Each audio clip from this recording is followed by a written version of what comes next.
Hey guys, tonight we're going to do something your lungs are probably going to regret. We're dropping you into the middle of a Victorian factory town and you're going to try to survive a single working day. Spoiler alert, you probably won't. Not because of some dramatic movie-style disaster, but because the slow, grinding, boring discomfort of it all would break you long before the final whistle blows.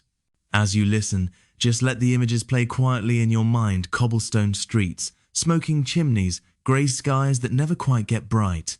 Imagine yourself in their shoes, which by the way are terrible, no ergonomic sneakers here. So, before you get comfortable, take a moment to like the video and subscribe, but only if you genuinely enjoy what I do here. And while you're settling in, let me know in the comments where you're listening from and what time it is there right now. I love seeing the little map of night owls and sleepyheads all around the world. Now, dim the lights, maybe turn on a fan for that soft background hum, and let's ease into tonight's journey together. You stand in the dark, and your first thought is that something is wrong with the air. It's thick, like it's already been breathed a few too many times. Your second thought is that it's cold, a damp, bone-deep cold that slides straight under your clothes and settles against your spine. You're not in your bedroom. You're in a narrow, low-ceilinged room with cracked plaster on the walls and a tiny window smeared with soot. The glass doesn't show much, just a faint grey outside, but it's enough to tell you that dawn is only just thinking about happening.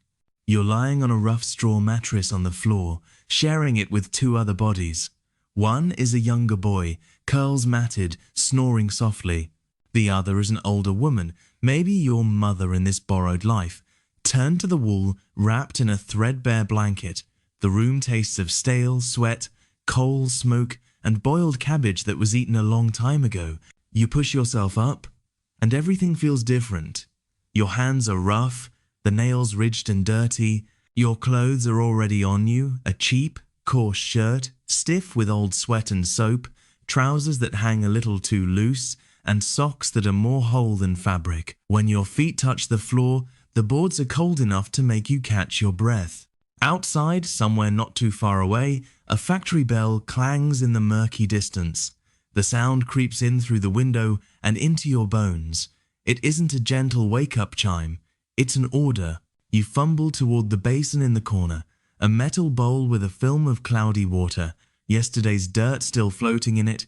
You splash some on your face, and it's so cold it makes your teeth ache. There's no mirror, you don't need one. Nobody cares how you look, only that you arrive on time and in one piece. On the street, you hear footsteps. A sharp tapping against the window makes you jump. A long pole raps the glass once, twice. A man's muffled voice calls your name. That's your human alarm clock, the knocker-upper, whose entire job is to go around before dawn, tapping on windows to wake workers who can't afford real clocks, a lovely little perk of industrial civilization. You mumble something that sounds like up and hear his steps move on. No snooze button. Behind you, the boy groans and sits up, rubbing his eyes. He's small, too small for the hours he's about to work, and he's already coughing before he's properly awake. The woman swings her legs off the straw mattress and begins to dress in silence. No one speaks much. Words are heavy, like coal. You save them for when they're really needed. You pull on your boots, and they're not quite yours, because they don't quite fit. The leather is warped, the heel worn down on one side. When you stand, they bite at your toes, but this is the pair you have, so this is the pair you wear. You open the door, and the city breathes on you. The alley outside is a thin strip of mud between tall, leaning brick buildings. Above you, laundry lines hang like sagging spiderwebs, and from almost every roof, a chimney belches smoke into the dull, colourless sky. Somewhere in the distance, a train whistle shrieks, and for a moment, over the rooftops, you see a puff of steam drifting like a white ghost against the black smog. You step out, the boy stumbling at your side, and join the slow river of people moving toward the main street. Men in flat caps, women with shawls pinned tight, children darting between legs, all of them walking in the same direction, shoulders hunched, eyes half open. If you could float above, you'd see it clearly. Streams pouring out of cramped back-to-back houses, all flowing toward the dark blocks of the factories. By the mid-19th century, more than half the people in Britain are living in towns and cities, drawn in from the countryside by work just like this. Historians still argue whether that shift really improved life for ordinary people in the long term, or whether it just swapped one kind of hardship for another. But down here, in the mud and smoke, the debate feels very far away. You walk past an open gutter that runs down the middle of the street, carrying away whatever people throw into it: slop, ash, worse things you don't want to inspect too closely. The smell crawls into your nose and settles there. You breathe through your mouth, which is only slightly better. To your left, a woman stands at a doorway, hair hastily pinned back, handing out chunks of bread and a smear of something that was once butter. She presses a piece into your hand without looking properly at you. This is your breakfast, dry, hard, barely more than a gesture. You chew anyway, because there's nothing else and you'll need whatever energy you can get. You turn a corner, and for a moment, the street widens, and the city opens up just enough for you to see how big this machine really is. Rows of terraced houses stretch in every direction like brick teeth in a crooked jaw. Above them, factory chimneys rise like dark fingers, each one exhaling its own private cloud of smoke into the sky. You're in something like Manchester or one of its cousins, the kind of place that, by now, is being called Cottonopolis because it feels like half the world's cotton passes through its mills. The word sounds grand, almost fancy, but there is nothing fancy about the sludge under your boots or the soot on your sleeves. You pass a shop window, its glass fogged from the inside, and catch a blurred reflection of yourself. You look older and younger at the same time, worn down, but not yet finished. There's a hollowness around your eyes that doesn't come from staying up late scrolling on your phone. It comes from early mornings like this, every day, starting when you're barely tall enough to reach the machines. Another bell clangs, closer now, more urgent. People speed up almost automatically, breath puffing in white clouds, like little steam engines. Late workers risk losing part of their pay, or worse, being turned away at the door and marked as unreliable. There's no remote work option, no sick pay, no mental health day. You move faster, your ill-fitting boots splashing through puddles. The boy beside you trots to keep up, his hand catching your sleeve when he slips. You steady him without really thinking. Everyone around you is doing the same, half asleep, half starved, but held together by habit and the quiet, stubborn need to keep moving. As you walk, your chest begins to feel heavy. The coal smoke mixes with the morning mist and the damp chill, and every breath is a small effort. You try to imagine doing this every single day, in every kind of weather, without coffee, without a warm car, without even a decent coat. The idea of you wouldn't last a day stops being a joke and starts feeling uncomfortably accurate. Up ahead, the factory finally comes into view. A hulking rectangle of brick, its windows tall and grimy, many of them glowing faintly with yellow gaslight from inside. A forest of chimneys crowns the roof, each one working harder than anyone you know. The taller it looms, the smaller you feel. You join the crowd funneling toward the gates, pressed shoulder to shoulder, the murmur of voices swallowed by the growing roar from within the low, constant thunder of machines already awake and hungry. This is your new world, the smoky streets behind you, the sleepless minds beside you, and that vast, breathing building in front of you, waiting to swallow you whole for the next 13, maybe 14 hours. And you haven't even stepped inside yet. The crowd squeezes tighter as you reach the factory gates, the brick walls looming on either side like you're lining up to be swallowed by some giant, rectangular beast. The gate itself is iron, painted a dark color that might once have been respectable but now is mostly rust and grime. The bars are thick, the kind children could easily slip through, but that's not the point. The point is the message: inside divided by outside, their time divided by your time, and their time always wins. Above the gate, a clock face peers down at you, pale against the smoke-stained brick. Its black hands move with a slow, cruel certainty.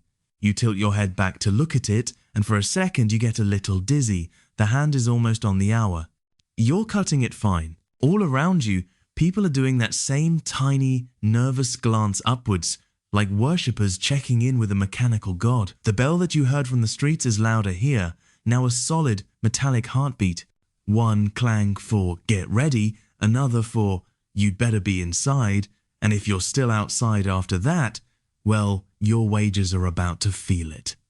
At the gate stands a man in a long, slightly shabby coat and a bowler hat, clipboard tucked under one arm. He's the timekeeper, guardian of the book that decides who gets paid for what. His moustache is carefully waxed, his expression is not. You can feel his gaze skim over you, not really seeing you as a person, just as another unit that needs to be inside and functioning by the right minute. As each worker passes through, he makes a mark in his ledger or nods toward a younger assistant with an ink-stained sleeve. Some mills use little metal tokens.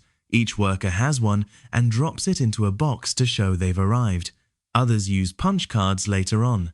Here, it's the ancient power of a man, a pen, and a list. Your whole day compressed into a scratch of ink. When it's your turn, you give your name without thinking, because of course you know it in this life.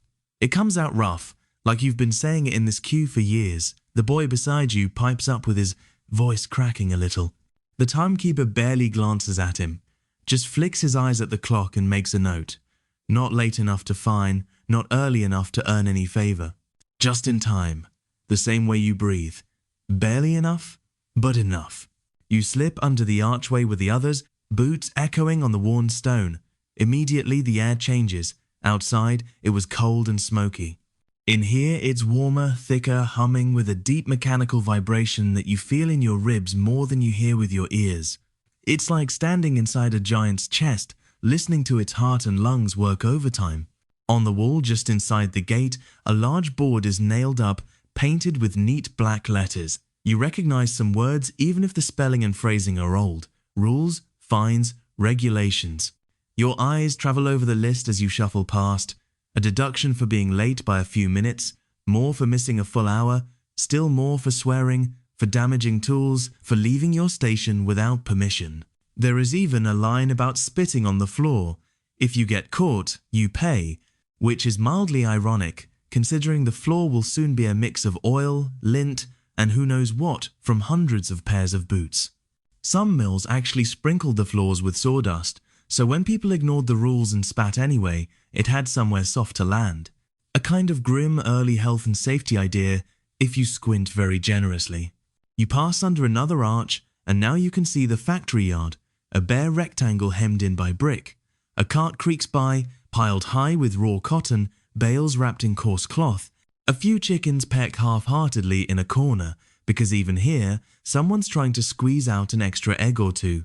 And on the far side, a narrow door stands open, yellow gaslight spilling out, leading into the real belly of the beast. You head toward it, pulled along by the flow of bodies. Somewhere ahead, a whistle shrieks again, higher pitched this time, the factory's way of saying, "Clock struck, now you belong to us."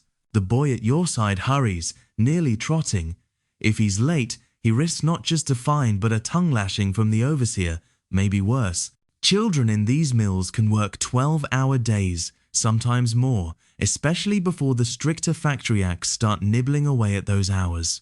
The law technically says one thing, the reality on the floor often says another. Historians still argue whether those early laws were mostly symbolic at first or whether they genuinely began to protect people in a meaningful way from the moment the ink dried. You duck through the door and are swallowed by a corridor that smells of oil, damp cloth, and human breath. The gas lamps along the walls hiss softly, wrapped in dusty glass globes. Their light is weak and yellowish, casting long shadows that make the passage feel narrower than it already is. Ahead, the faint thunder you heard outside sharpens into distinct, rhythmic pulses, clacky-clack, whir, thump, over and over, layered and overlapping until they blur into one hypnotic roar. On one side of the corridor, there's a small glazed office, like the nerve center of this place. Inside, behind the glass, a man in a waistcoat sits at a high desk, head bent over ledgers. He might be the manager or just one of his lieutenants. A clock hangs behind him, and on the table there's a little brass gadget you might not expect. Something like an early time recorder used to note shifts in output. Factories are obsessed with time in a way pre-industrial villagers wouldn't quite recognize. Out in the countryside, work used to ebb and flow with daylight and seasons. In here, the day is chopped into precise slices, each one measured, controlled, and ideally monetized. Some historians argue that this was one of the biggest changes of the Industrial Revolution, not the machines themselves, but the way they forced people to live by the clock rather than by the Sunday. You keep walking, the corridor turning a corner. Along the wall, hooks hold workers' coats and shawls, already a chaotic tangle of patched cloth and worn wool. You slip your own thin outer layer onto an empty hook, hoping you'll remember which one later. No personal locker, no name tag. If it gets stolen or swapped, well, that's life.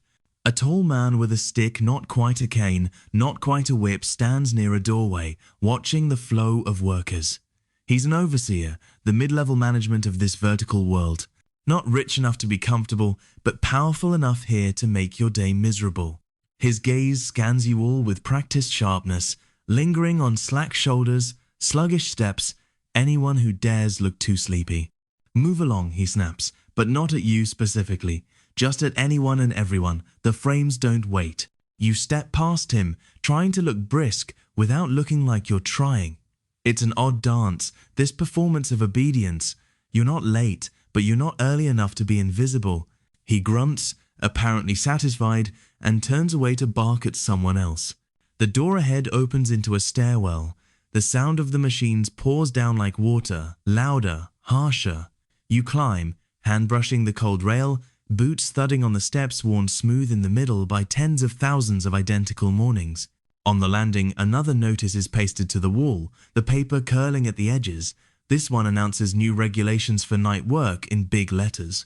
The details are dense and full of numbers, but the gist is simple. The factory has rules now about how many hours children can work at night, or at least it says it does. You think about the boy next to you, the way his eyes are still half closed, and you file away a quiet, bitter thought. Rules are only as strong as the people paid to ignore them. You turn the final corner and reach the floor where you'll work. The door is thick, scarred by years of being slammed open and shut. As you push it, a wave of hot, moist air hits you full in the face, smelling of machine oil, hot metal, and raw fiber. The sound swells to a constant, enveloping roar. This is the threshold. On one side, the fragile illusion that your time belongs to you. On the other, 13 hours of being an extension of something made of iron and wood. You step through.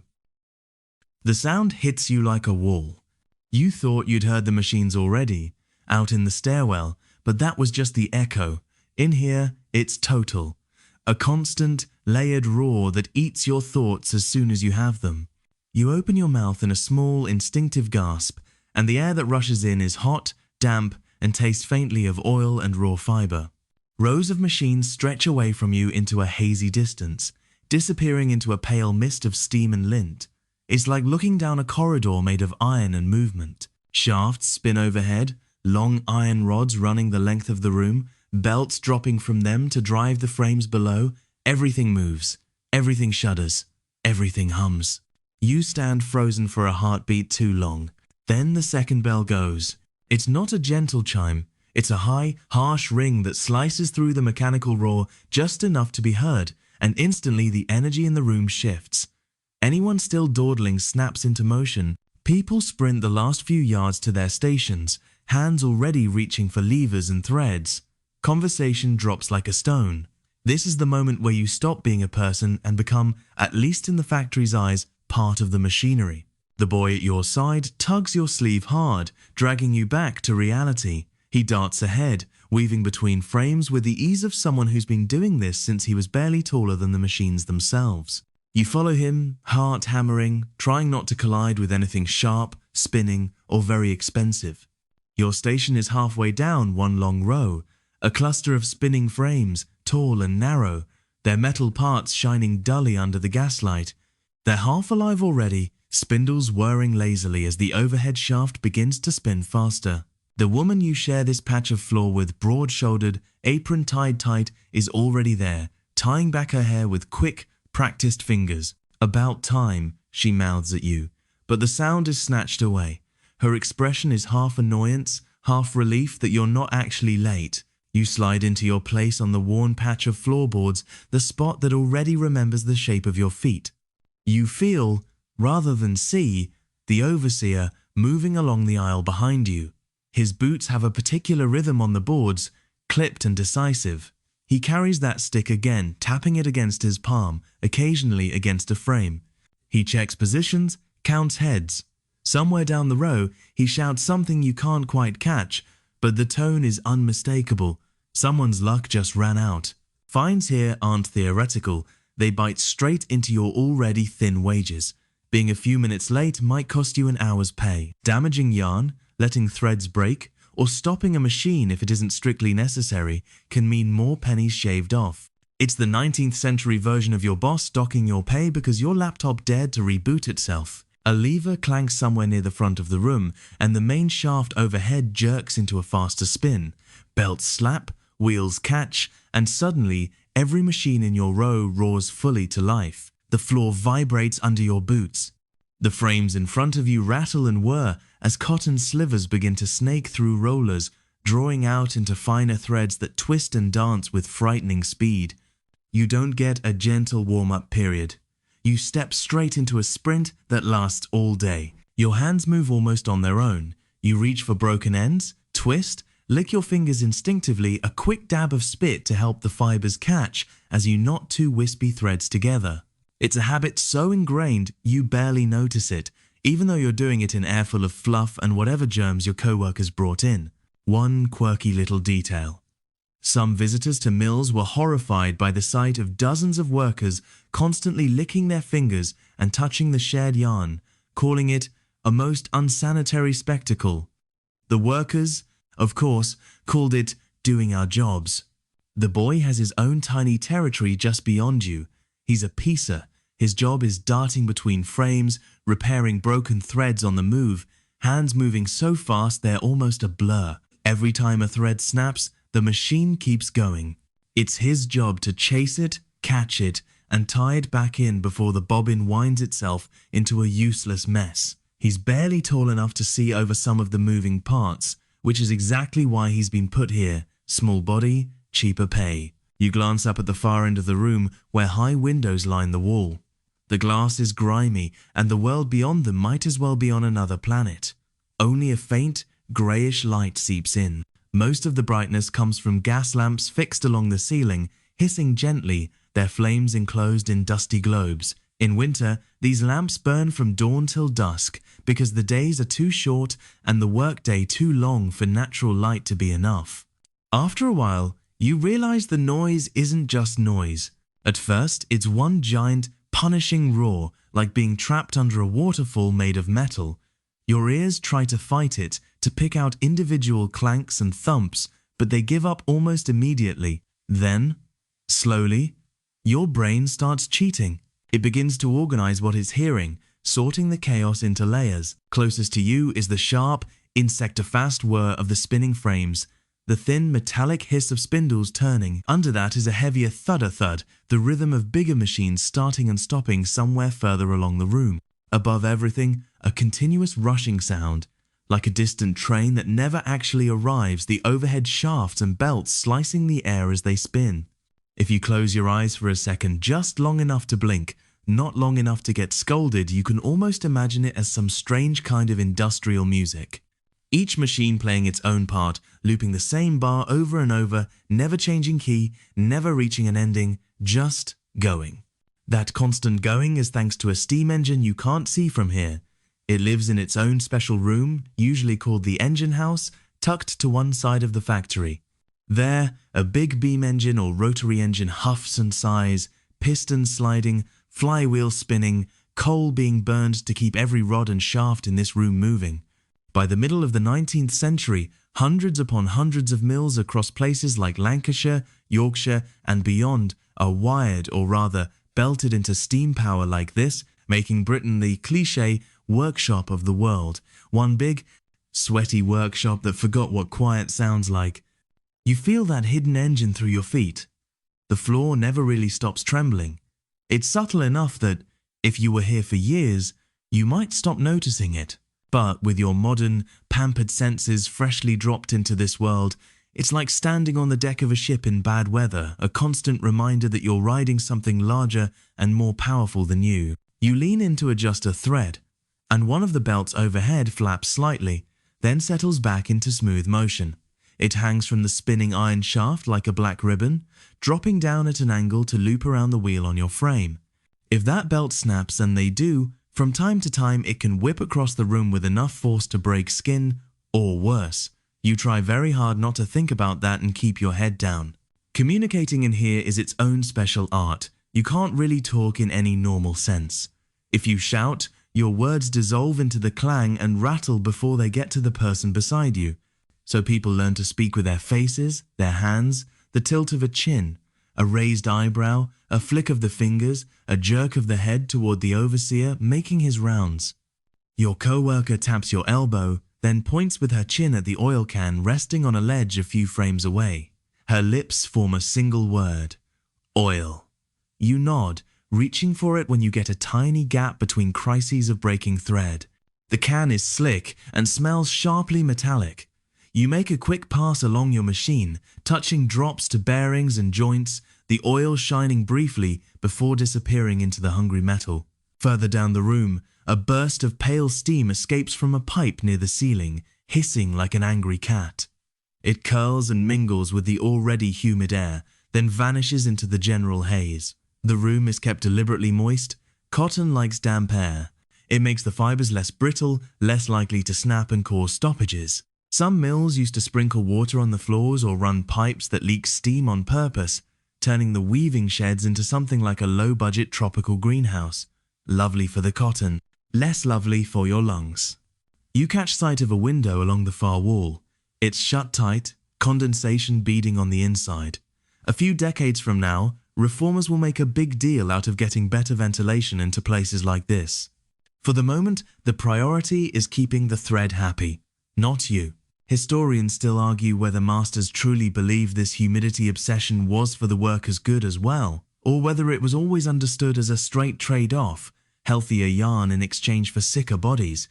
You risk a tiny step back from your frame during one of those rare seconds where everything in front of you is running smoothly. The overseer is at the far end of the row, arguing with someone over a jammed bearing, so his eyes aren't on you for a blessed moment.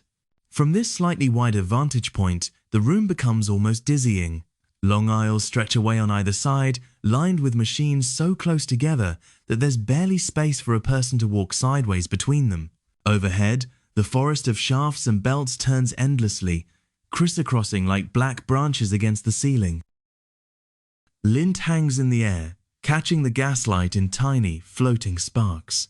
You spot a girl a few rows over, probably 15, maybe younger. Her hair is tucked under a rag to keep it from getting caught, and her face is blank with the deep focus of someone who has to get this right or won't eat properly next week. Beyond her, another boy darts between machines, rag in hand, wiping away fluff before it clogs something important. Near the far wall, an older man with a stooped back and a limp moves more slowly, but still steadily, from loom to loom, checking, tightening, listening. That listening is its own skill. Some of the older hands can tell just from the pitch of the machinery if something is off a squeal too sharp, a thud, a fraction too slow. They'll straighten suddenly and cock their head, eyes narrowing, then move purposefully toward a problem even before anything visibly breaks.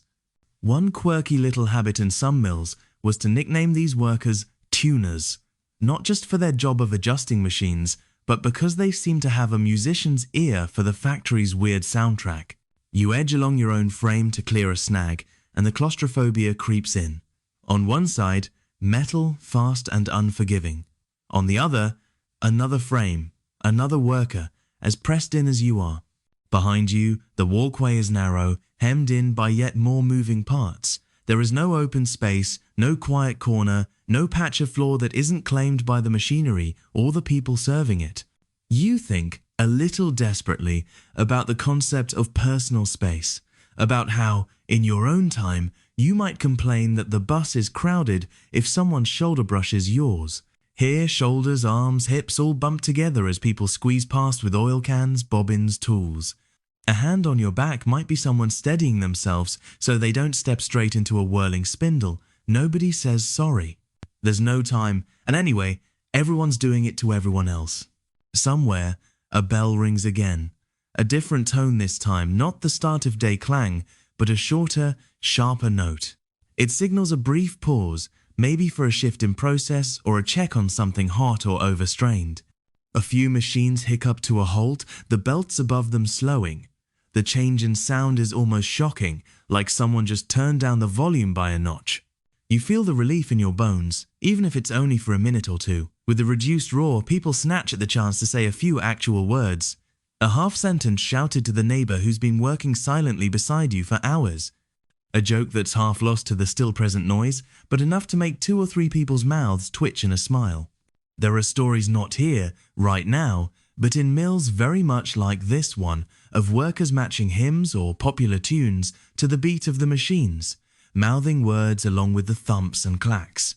It's one of those tiny human ways of taking back a little control, turning the factory's oppressive rhythm into something they can own for a second. Historians still argue whether these kinds of small cultural acts actually helped people cope, or whether we're romanticizing them after the fact, reading resistance into what might have been nothing more than bored humming. The pause ends. A shout from the overseer, a lever pulled, and the engine's power surges back through the shafts. The machines flare into full motion again, sounds swelling around you like you've been dropped back under that metal waterfall. You turn back to your frame, hands already reaching, fingers already searching for weaknesses in the streaming threads. The noise folds over you, heavy and complete, and you realize something quietly unsettling. Even if you walked out of here right now, your ears would still be ringing with this sound for hours. Stay here for years, like most of the people around you, and the ringing might never quite stop. You blink, swallow, and keep working, as the belts whip overhead and the spinning machines sing their endless, claustrophobic song all around you. After a while, you stop thinking so hard about your own hands and start noticing the smaller ones all around you. They're everywhere. Once your eyes adjust, at every gap between the frames, at the ends of rows, slipping in and out of tight spaces adults can't easily reach. You see bare wrists, thin necks, faces that should belong on school playgrounds, not in a room that sounds like the inside of a collapsing steam engine. The boy you woke up beside is here, of course.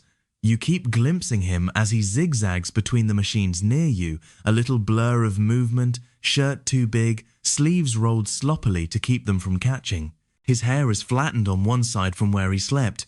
He hasn't had time to notice, let alone fix it. His job piecing means he's constantly on the move, hunting broken threads, tying them with quick little motions that must feel normal to him by now, the way scrolling feels normal to you. He climbs onto a narrow ledge between 2 frames to reach a high spindle. Body balance like he's done this 1,000 times. He probably has. You have a sudden, uncomfortable thought that in your own life, at his age, you couldn't be trusted not to fall off a chair while changing a light bulb.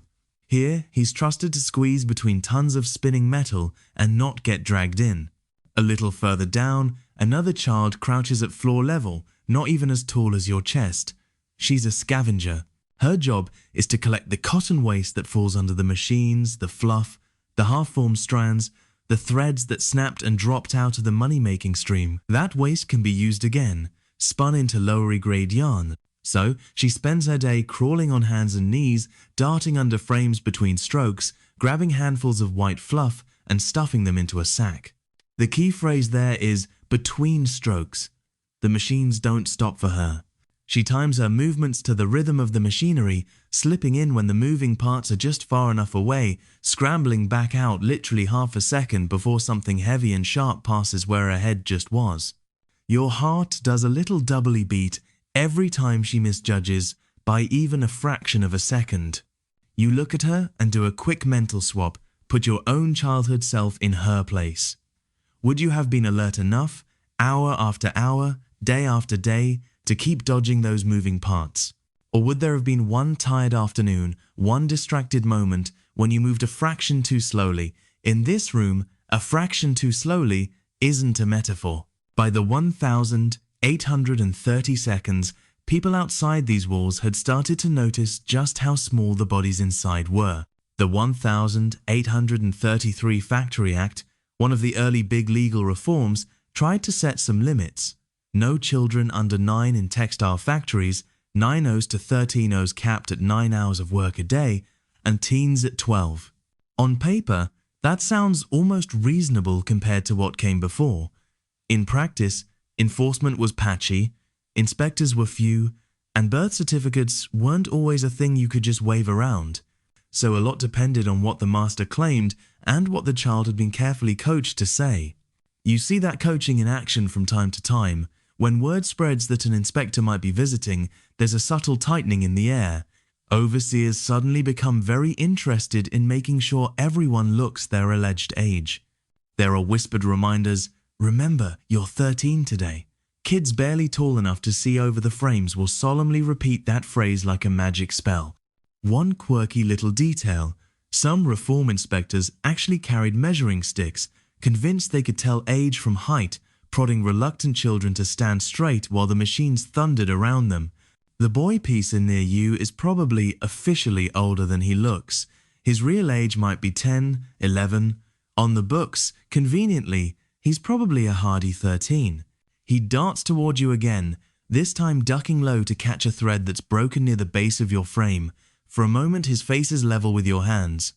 You see the chalky smears of cotton dust on his cheeks, the raw redness at the corners of his eyes where the lint keeps trying to stick. He grins briefly at you, a quick, lopsided thing, then vanishes back into the moving forest of frames. You don't see many children sitting still. There's another job doffing that you spot at the far end of the room. A small crew of kids is clustered around a line of frames that have been temporarily stopped. Their task is to whip off the full bobbins and replace them with empty ones as fast as possible so the machines can restart. Their hands move in blurs, off, on, stack, stack, stack. When the overseer gives the signal, they scamper back, machines roar again, and they're left standing on the margins, waiting for the next round. Waiting, but not resting, because waiting in here often means getting grabbed by eye contact. An adult worker shouts something and points at a jam of fluff starting to build up. One of the doffers runs over and starts scraping it away, the overseer watching with that sharp, hawk-like gaze that never really softens. You think about schools, about desks, chalkboards, playgrounds, about how, in your own time, the idea of a 10-year-old working a full industrial shift would be the stuff of scandal documentaries and furious social media threads. Here, it's Tuesday. The law likes to pretend otherwise.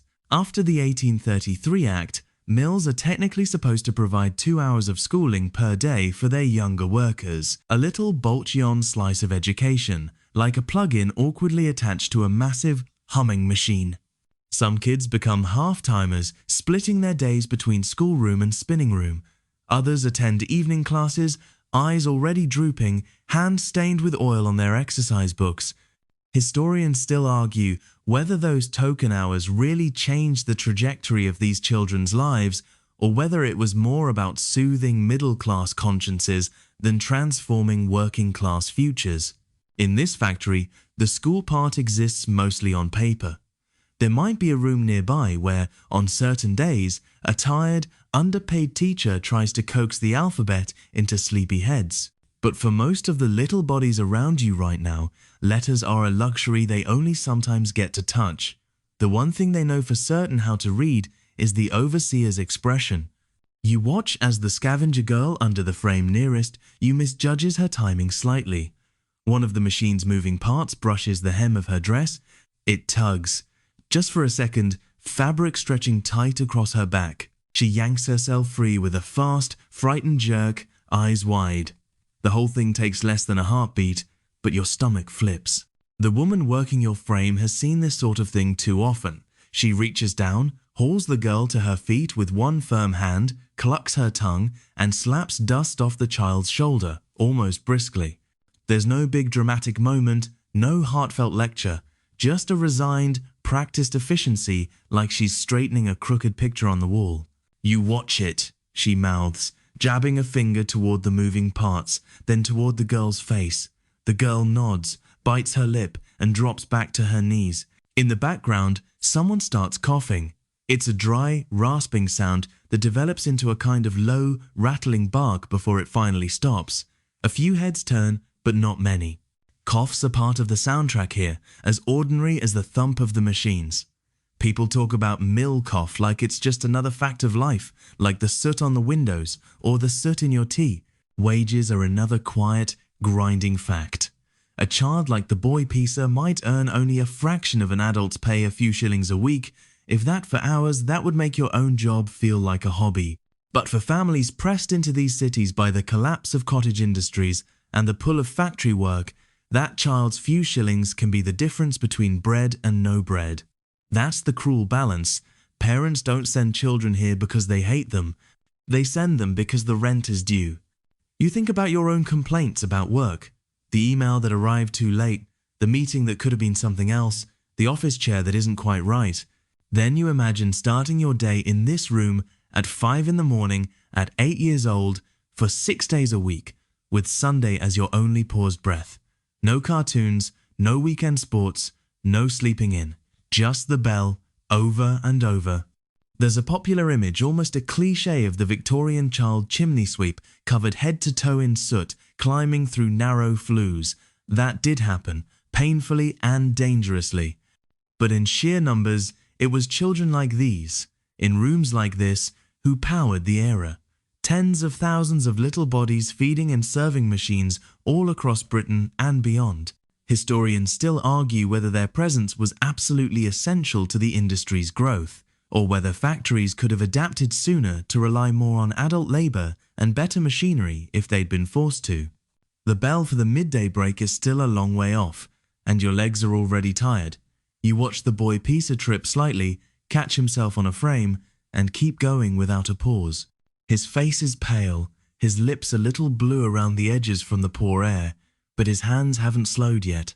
You're exhausted just watching him, and you're supposed to be the one who couldn't last a day. Time, in here, doesn't so much pass as grind. Your feet ache, your shoulders burn, your fingers feel like they belong to someone else, someone who's been making the same tiny, precise motions for hours. You stole a look at the clock not long ago, and were rewarded with the solar-crushing realization that it was still only mid-morning. Your stomach joins in the protest next. At first, it's a quiet grumble, something you can ignore by focusing on a particularly awkward knot.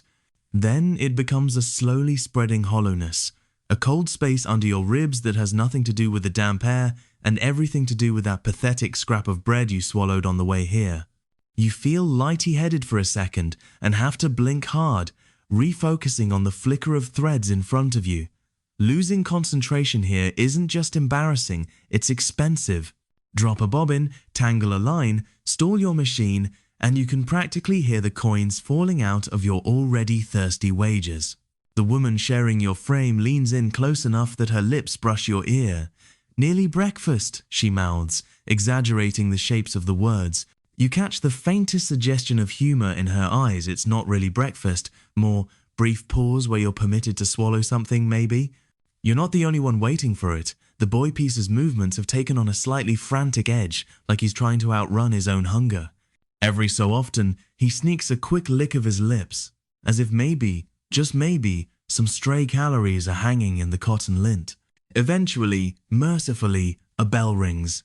It's different from the starting bell, shorter, ringing in a particular pattern your borrowed body instantly recognizes.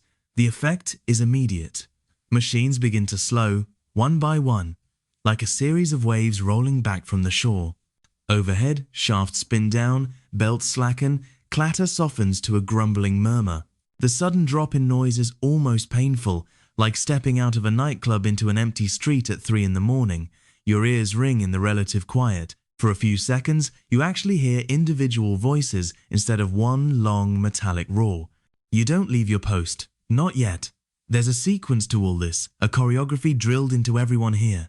First, make sure your machine is in a safe resting state, threads properly wound off, no loose ends ready to tangle the moment power comes back. Then, if the overseer's glare isn't currently burning a hole in your back, you're allowed to, what's the phrase? Oh yes, not starve. The woman beside you reaches under the frame and pulls out a small bundle wrapped in cloth. You do the same. Your hands know exactly where to go, finding the lump stowed away in a spot just out of the machine's reach. The cloth is stiff with old grease stains and lint. Inside, there's your meal. Meal might be generous. You unwrap it and stare at what passes here for a sustaining break. A hunk of coarse bread, dense and slightly sour smelling, maybe a smear of cold fat or cheese if it's a good day. If it's an unusually good day, a scrap of leftover potato or a sliver of bacon that looks like it lost a fight with someone else's mouth first. You can feel your 21st century self recoiling a little. No packaging, no nicely sliced anything, no cute reusable lunchbox. Just this lumpy, handy-sized mass that is about to become your entire fuel until the main dinner break in the early afternoon. You take a bite. The bread is dry enough that it seems to pull all the moisture out of your tongue at once. You chew anyway, because what else are you going to do? Complain to HR? Around you, people are doing the same unwrapping cloths, dipping crusts into little tin cups of something vaguely liquid. Tea, if they can afford it, weak and tannic, maybe boiled in water that had ideas about being soup once and then forgot. Sometimes it's just water with a bit of colour. In some mills, people favoured beer breakfasts, thick, low-U alcohol ale instead of tea or water, because at least the beer had some calories and arguably fewer germs than what came out of the pump. One quirky little visitor's report described workers as fortified for labour with a pint of ale and a hunch of bread, which sounds hearty until you remember the shift is 12 hours. You lift your own tin mug. The metal is dented and slightly warm from having been tucked near a pipe. The liquid inside tastes faintly of tannin, metal, and whatever was last washed in the same water. You sip anyway, washing down the mouthful of bread that's trying very hard to become permanent decoration on your gums. The rules don't go away just because the machines have slowed. This is still factory time, not your time. You eat where you stand or sit. Leaving the room without permission is not on the menu. There are fines for returning late after breaks, fines for making a mess, even fines for lighting your pipe too early. In some mills, tobacco at the wrong time can apparently offend management more than permanently damage lungs. You notice a board on the wall not far from the door. Its notice is faded but legible. Among the dense writing about hours and behaviour is a line about meal times to be observed strictly. It explains, in that formal, officious Victorian style, that bells will indicate when work ceases and resumes, that no worker may leave their station before the signal or return after it, and that infractions will result in deductions without appeal. It's the sort of thing you'd skim past in your own life, clicking "I agree" at the bottom of a terms and conditions page without reading. Here, it's your survival guide. You've already seen how carefully people listen for those bells. No one wants to be the last one still chewing when the overseer decides the frame should be turning again. Your coworker offers you a quick, sideways half smile, then breaks off the smallest corner of her own bread and slips it into the scavenger girl's hand as the child crawls past. The girl glances up, eyes wide with gratitude, then shoves it into her mouth so fast she barely seems to taste it. Acts like that don't show up in any official rules, but they're part of how people endure this place. You hear snatches of conversation now, voices rising just enough to be understood over the still muttering machinery. Price of bread's gone up again, someone grumbles a few frames down. Aye, and wages ain't, another replies, wiping their mouth with the back of their hand. You catch a fragment about the truck system, a practice increasingly controversial by the mid-19th century, where employers paid part of wages in tokens or credit only usable at the company's own shop. Imagine being paid in store credit and being forced to buy overpriced, low-wage quality goods from your boss's side business. The truck acts tried to clamp down on this, insisting on real money instead of tokens, but enforcement was flexible. Historians still argue whether those laws genuinely improved workers' diets and autonomy, or whether factory owners just found new ways to keep that money circling back into their own pockets. Here, your wages such as they are will have to stretch between rent, coal, candles, maybe a little second-hand clothing, and food. Protein isn't a daily guarantee. Fresh fruit is a rumor. Vegetables turn up mainly when they're cheap, and in season, boiled into submission in stews that bear only a polite relationship to flavor. You start to understand why even this crumbly, joyless bread feels like treasure. Someone cracks a joke nearby. You don't catch all of it, but it involves the word butcher and a suspiciously thin sausage. There's a ripple of tired laughter. Humor here is dry, quick, and often aimed at the one thing everyone relies on but no one loves: food that just barely keeps them going. In theory, there will be a longer meal break later. Dinner, taken in the middle of the day, is usually the main hot meal if families can manage it. Some workers rush home to eat if they live close enough, sprinting through the streets, cramming in food, and sprinting back, trying not to lose a quarter hour to the clock. Others eat in the yard or nearby alleys, hunched over bowls of something warm if they're lucky, something cold if they're not. For now, this little pause is more like a sigh than a breath. You look around and notice how people use this sliver of time. One man leans back against his machine, eyes closed, bread resting on his chest like a paperweight. He's not sleeping. Trust has limits when you're surrounded by moving belts and unpredictable overseers, but he's letting every muscle go slack for just a minute. A young woman twists her shoulders, stretching them in slow circles, trying to loosen knots built from the weight of bobbins and the constant forward hunch. The boy piecer sits cross-legged on the floor for exactly 30 seconds, wolfing down his food, then bounces back up, restless in a way that's more survival than energy. The scavenger girl doesn't stop crawling. She just eats as she moves, crumbs falling into the cotton waste that she's supposed to be collecting. Even the overseer has shifted stance, leaning his stick against a frame, lighting a pipe with practiced one-handed ease. The sharp tang of tobacco drifts across the humid air, mixing with the smell of bread, sweat, and oil. He watches the room, not quite off-duty but less tightly coiled for the moment. Your bite of bread has dwindled to a last dry edge. You chew it slowly, trying to stretch the sensation of being just that little bit less empty. You take another sip of lukewarm tea, let it sit in your mouth, tasting the faint bitterness, the hint of metal. Then, almost before your shoulders have really remembered how to relax, the bell rings again. A single, decisive note, and the atmosphere tightens like a pulled thread. Pipes are tamped out, cloths tied back around food and tucked away under frames. Backs straighten, the overseer picks up his stick. The brief, flickering hum of conversation dies. The engines begin to spool up once more. Shafts turn, belts snap into motion, frames shudder awake. The roar rises around you, swallowing whatever thoughts you were halfway through thinking. You turn back to your machine, fingers already seeking the threads, the taste of dry bread still ghosting the back of your throat. Your stomach isn't full, it's just slightly less loudly empty.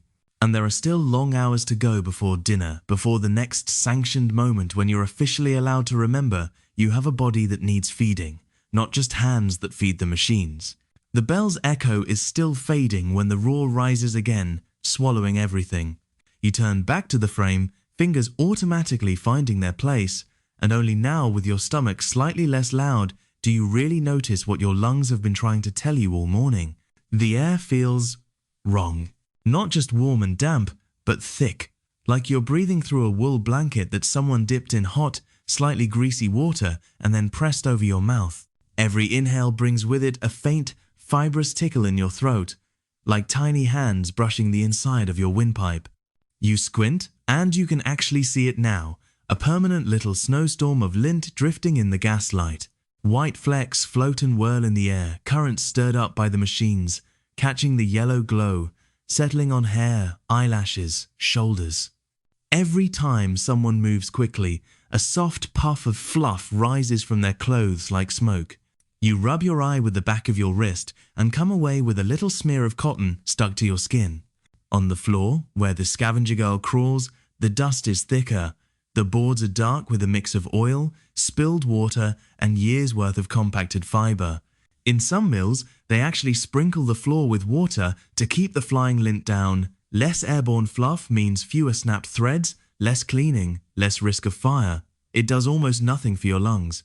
It does, however, create a nice, sticky paste under your boots that clings to your socks and makes everything smell faintly like a wet dog rolled in an old towel. You take a deeper breath without meaning to, and instantly regret it. Something scratches at the back of your throat. You cough once, a small, surprised bark. The second cough is harder to stop. Your co-worker glances sideways at you, lips twisting in a shape that might be sympathy, might be amusement. "First week," she mouths. Not really a question. You nod, wiping your mouth with the back of your hand. Your chest feels strangely tight, as if someone has laced a belt one notch too far around your ribs. The boy piecer goes by, and you notice that he too is coughing, but it's a different sound. Lower, rougher, older somehow than his face. He doesn't slow when it hits. He just doubles over slightly as he runs, one hand still outstretched toward the thread he's chasing. People have a name for this. Mill cough, spinner's cough, sometimes just the wheeze. At first, new workers often get something they call mill fever, a couple of days of headaches, sore chest, feverish feeling, as your body tries to figure out what on earth you've dropped it into. For some, it eases off. For others, it never really does. By the later 19th century, doctors will have another term for one version of this: byssinosis, or brown lung, a chronic disease caused by breathing in cotton dust day after day. Historians still argue whether mill owners truly didn't understand the danger at first, or whether it was just one more thing they preferred not to see as long as the looms kept turning. You drag air in shallowly now, trying to keep it up high in your chest where it feels a little less abrasive. It only half works. Every so often, you feel a tiny itch deep in your lungs and have to fight down another cough. In your own life, this would be the point where you'd go home, call in sick, Google your symptoms at 3 in the morning. Here, if you can still stand and move your hands, you're working. The room never quite loses that hazy look, even on days when the humidity is just right. In winter, with the windows jammed shut to keep in the precious warmth and moisture, the air can grow so thick with steam and lint that you can barely see the far wall. There are accounts of visitors opening mill doors on cold mornings and being hit by a literal cloud of warm, fibrous fog rolling out toward them, smelling of oil and human bodies. One quirky little suggestion from an over-enthusiastic reformer was that workers should stuff cotton wool up their nostrils as a kind of filter. The fact that the cotton itself was the problem didn't seem to bother him. You watch an older woman a few frames down. Every few minutes, she pauses just long enough to spit discreetly into a rag, then tucks it back into her apron. When she turns slightly, you see the faint grey streaks on the cloth. At home, fireside spittoons in mill districts are famous for their blackened contents, phlegm thick with soot and dust being coughed up day after day, year after year. The official statistics for health in places like this are grim.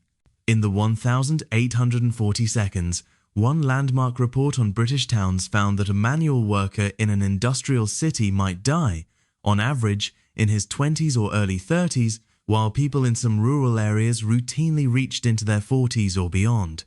The numbers weren't perfect. They rolled in infant deaths, epidemics, everything together, but the message was brutally clear. The air of the new factory towns was shortening lives. Historians still argue whether factories themselves or the cramped, damp housing around them did more of the damage. But if you're standing here, breathing this, the distinction feels academic. It isn't just lungs, of course.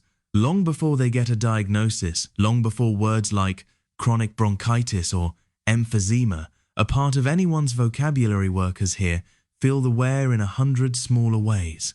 Your lower back starts to ache. A deep, nagging pain from leaning forward at just the wrong angle again and again to reach those spindles. You try straightening up for a second, stretching your shoulders, and your coworker immediately jerks her head at you, eyes on the frame. You hunch forward again.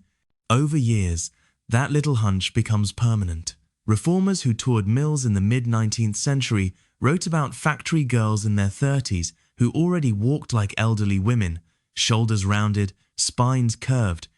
Artists loved to sketch them as cautionary figures, once straight and rosy, now stooped and pale, all to frighten middle-class readers into supporting new regulations. The scavenger girl under the frames will grow up, if she's lucky, with knees that don't quite straighten properly. Constant crawling, constant crouching, constant dodging of moving parts, all of it reshapes the body long before anyone thinks in terms like ergonomics or occupational health. There are no physio appointments penciled into anyone's week, there's just, can you still do the work, yes or no? Your ears too are taking quiet damage. Right now the roar feels overwhelming. You flinch at sudden clanks, jump when a belt slaps particularly loudly above you. The older workers don't even twitch. Some of them can't hear the higher pitched sounds anymore at all. In some mill towns, older spinners are known for speaking in oddly loud voices, half shouting even in quiet rooms because their whole sense of normal volume has been calibrated by decades in spaces like this.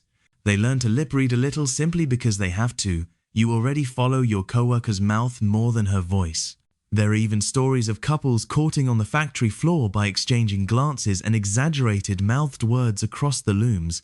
Entire relationships carried out at a distance in a private language of eyebrows and half smiles. You try breathing more slowly, timing your inhales to the rhythm of the machines, as if aligning yourself with this metal heartbeat might make it easier. It doesn't.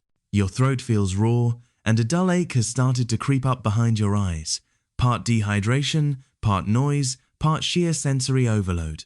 The woman next to you notices your wince. With a quick, economical gesture, she unties the corner of the scarf knotted around her neck and tugs off a narrow strip from one frayed edge. She holds it out, nodding toward your mouth. You hesitate only a second before tying it clumsily across your nose and lips. It smells of sweat and old soap, but the thin layer of fabric does blunt the worst of the lint. The air feels a touch smoother going in. You give her a grateful look. She shrugs, expression saying, "It's not much, but it's something." That's the theme here, really. Not much, but something. A strip of cloth as a mask, a damp floor to keep the dust from flying too high. A window cracked open a couple of inches when the overseer isn't looking, just enough for one thin thread of fresh air to sneak in. Tiny acts against a huge system. You imagine yourself staying here not just for this day, but for years. Waking to the knocker-upper's tap at the window, trudging through smoky streets, breathing this air 6 days a week, week after week, winter and summer, childhood into adulthood. No gym membership, no weekend hikes to get some fresh air. Just this, and the brief, muddy relief of the walk home past open gutters and coal fires. Your modern allergies, if you have them, would probably have quit on you by now. Asthma inhalers don't exist. Histamine is just a word in a chemistry lecture no one here will ever hear. Cotton, dust and oil make for a beautiful, horrible combination. A single spark from a faulty gas jet, a match struck in the wrong place, a bit of overheated metal could turn this fibrous, oil-soaked environment into a tinderbox. There have been mill fires that started small and became enormous in minutes, flames racing along wooden floors soaked in grease, feeding on lint caught in every crevice. One mainstream case in 1861 saw a massive mill in Lancashire go up so fast that people likened the sound to a huge furnace door being flung open. The thought of being trapped in here during a fire hits you in a cold wave. Narrow stairwells, windows stiff with paint and grime, corridors already packed with bodies in calmer times. You look toward the nearest exit almost without meaning to, just to reassure yourself it's still there. Your coworker follows your gaze and gives you a quick, knowing look.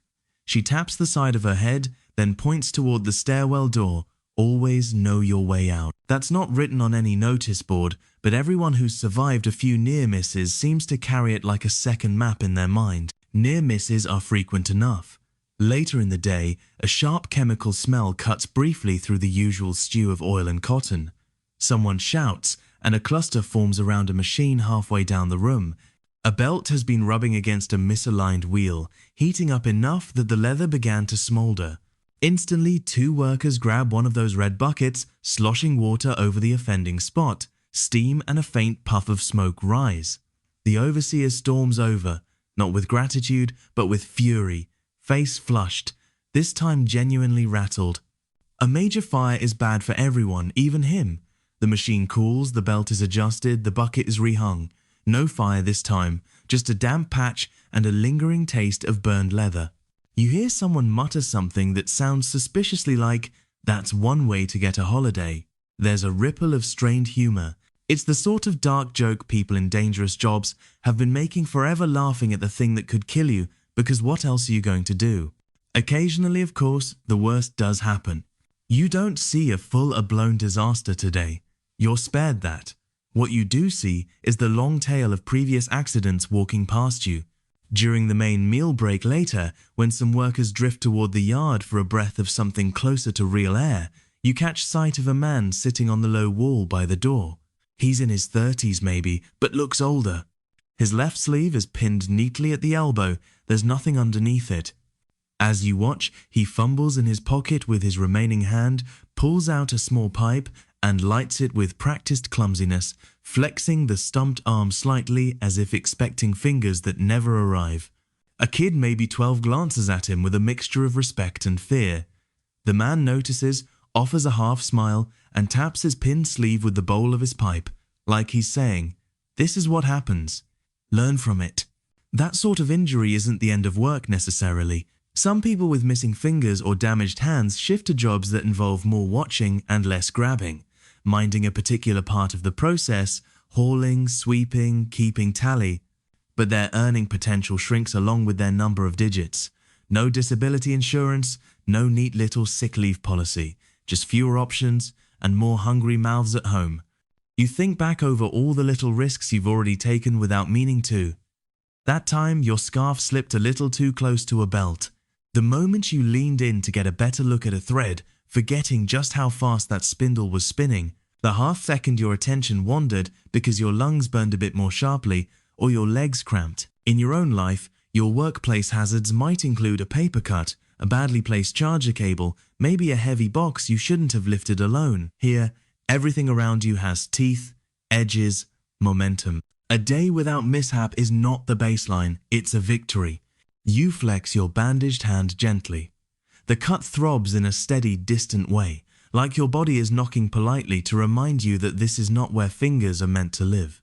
You look up at the belts, at the spinning shafts, at the buckets of water waiting for a fire you hope never comes, and realize that for everyone around you, this constant, low-level fear is just part of the landscape. Like smog in the streets or the bell in the morning, you're not just trying to last a day here. You're trying to last it with all your pieces still attached. You're just starting to find a miserable rhythm with your breathing when the machine in front of you jerks. Not much, just a small, stuttering hitch in its usual smooth, vicious motion, enough to knock your fingers half a centimeter closer to the rollers than you meant them to go. Metal grazes skin. You feel a sharp, hot sting along the side of your hand. You snatch your fingers back on instinct. A thin line of red wells up across your knuckle. It's small, the kind of cut you'd barely register in your own kitchen, but here, with the frame still shuddering and the belt still whipping overhead, it feels like a warning shot. Your co-worker sees it instantly.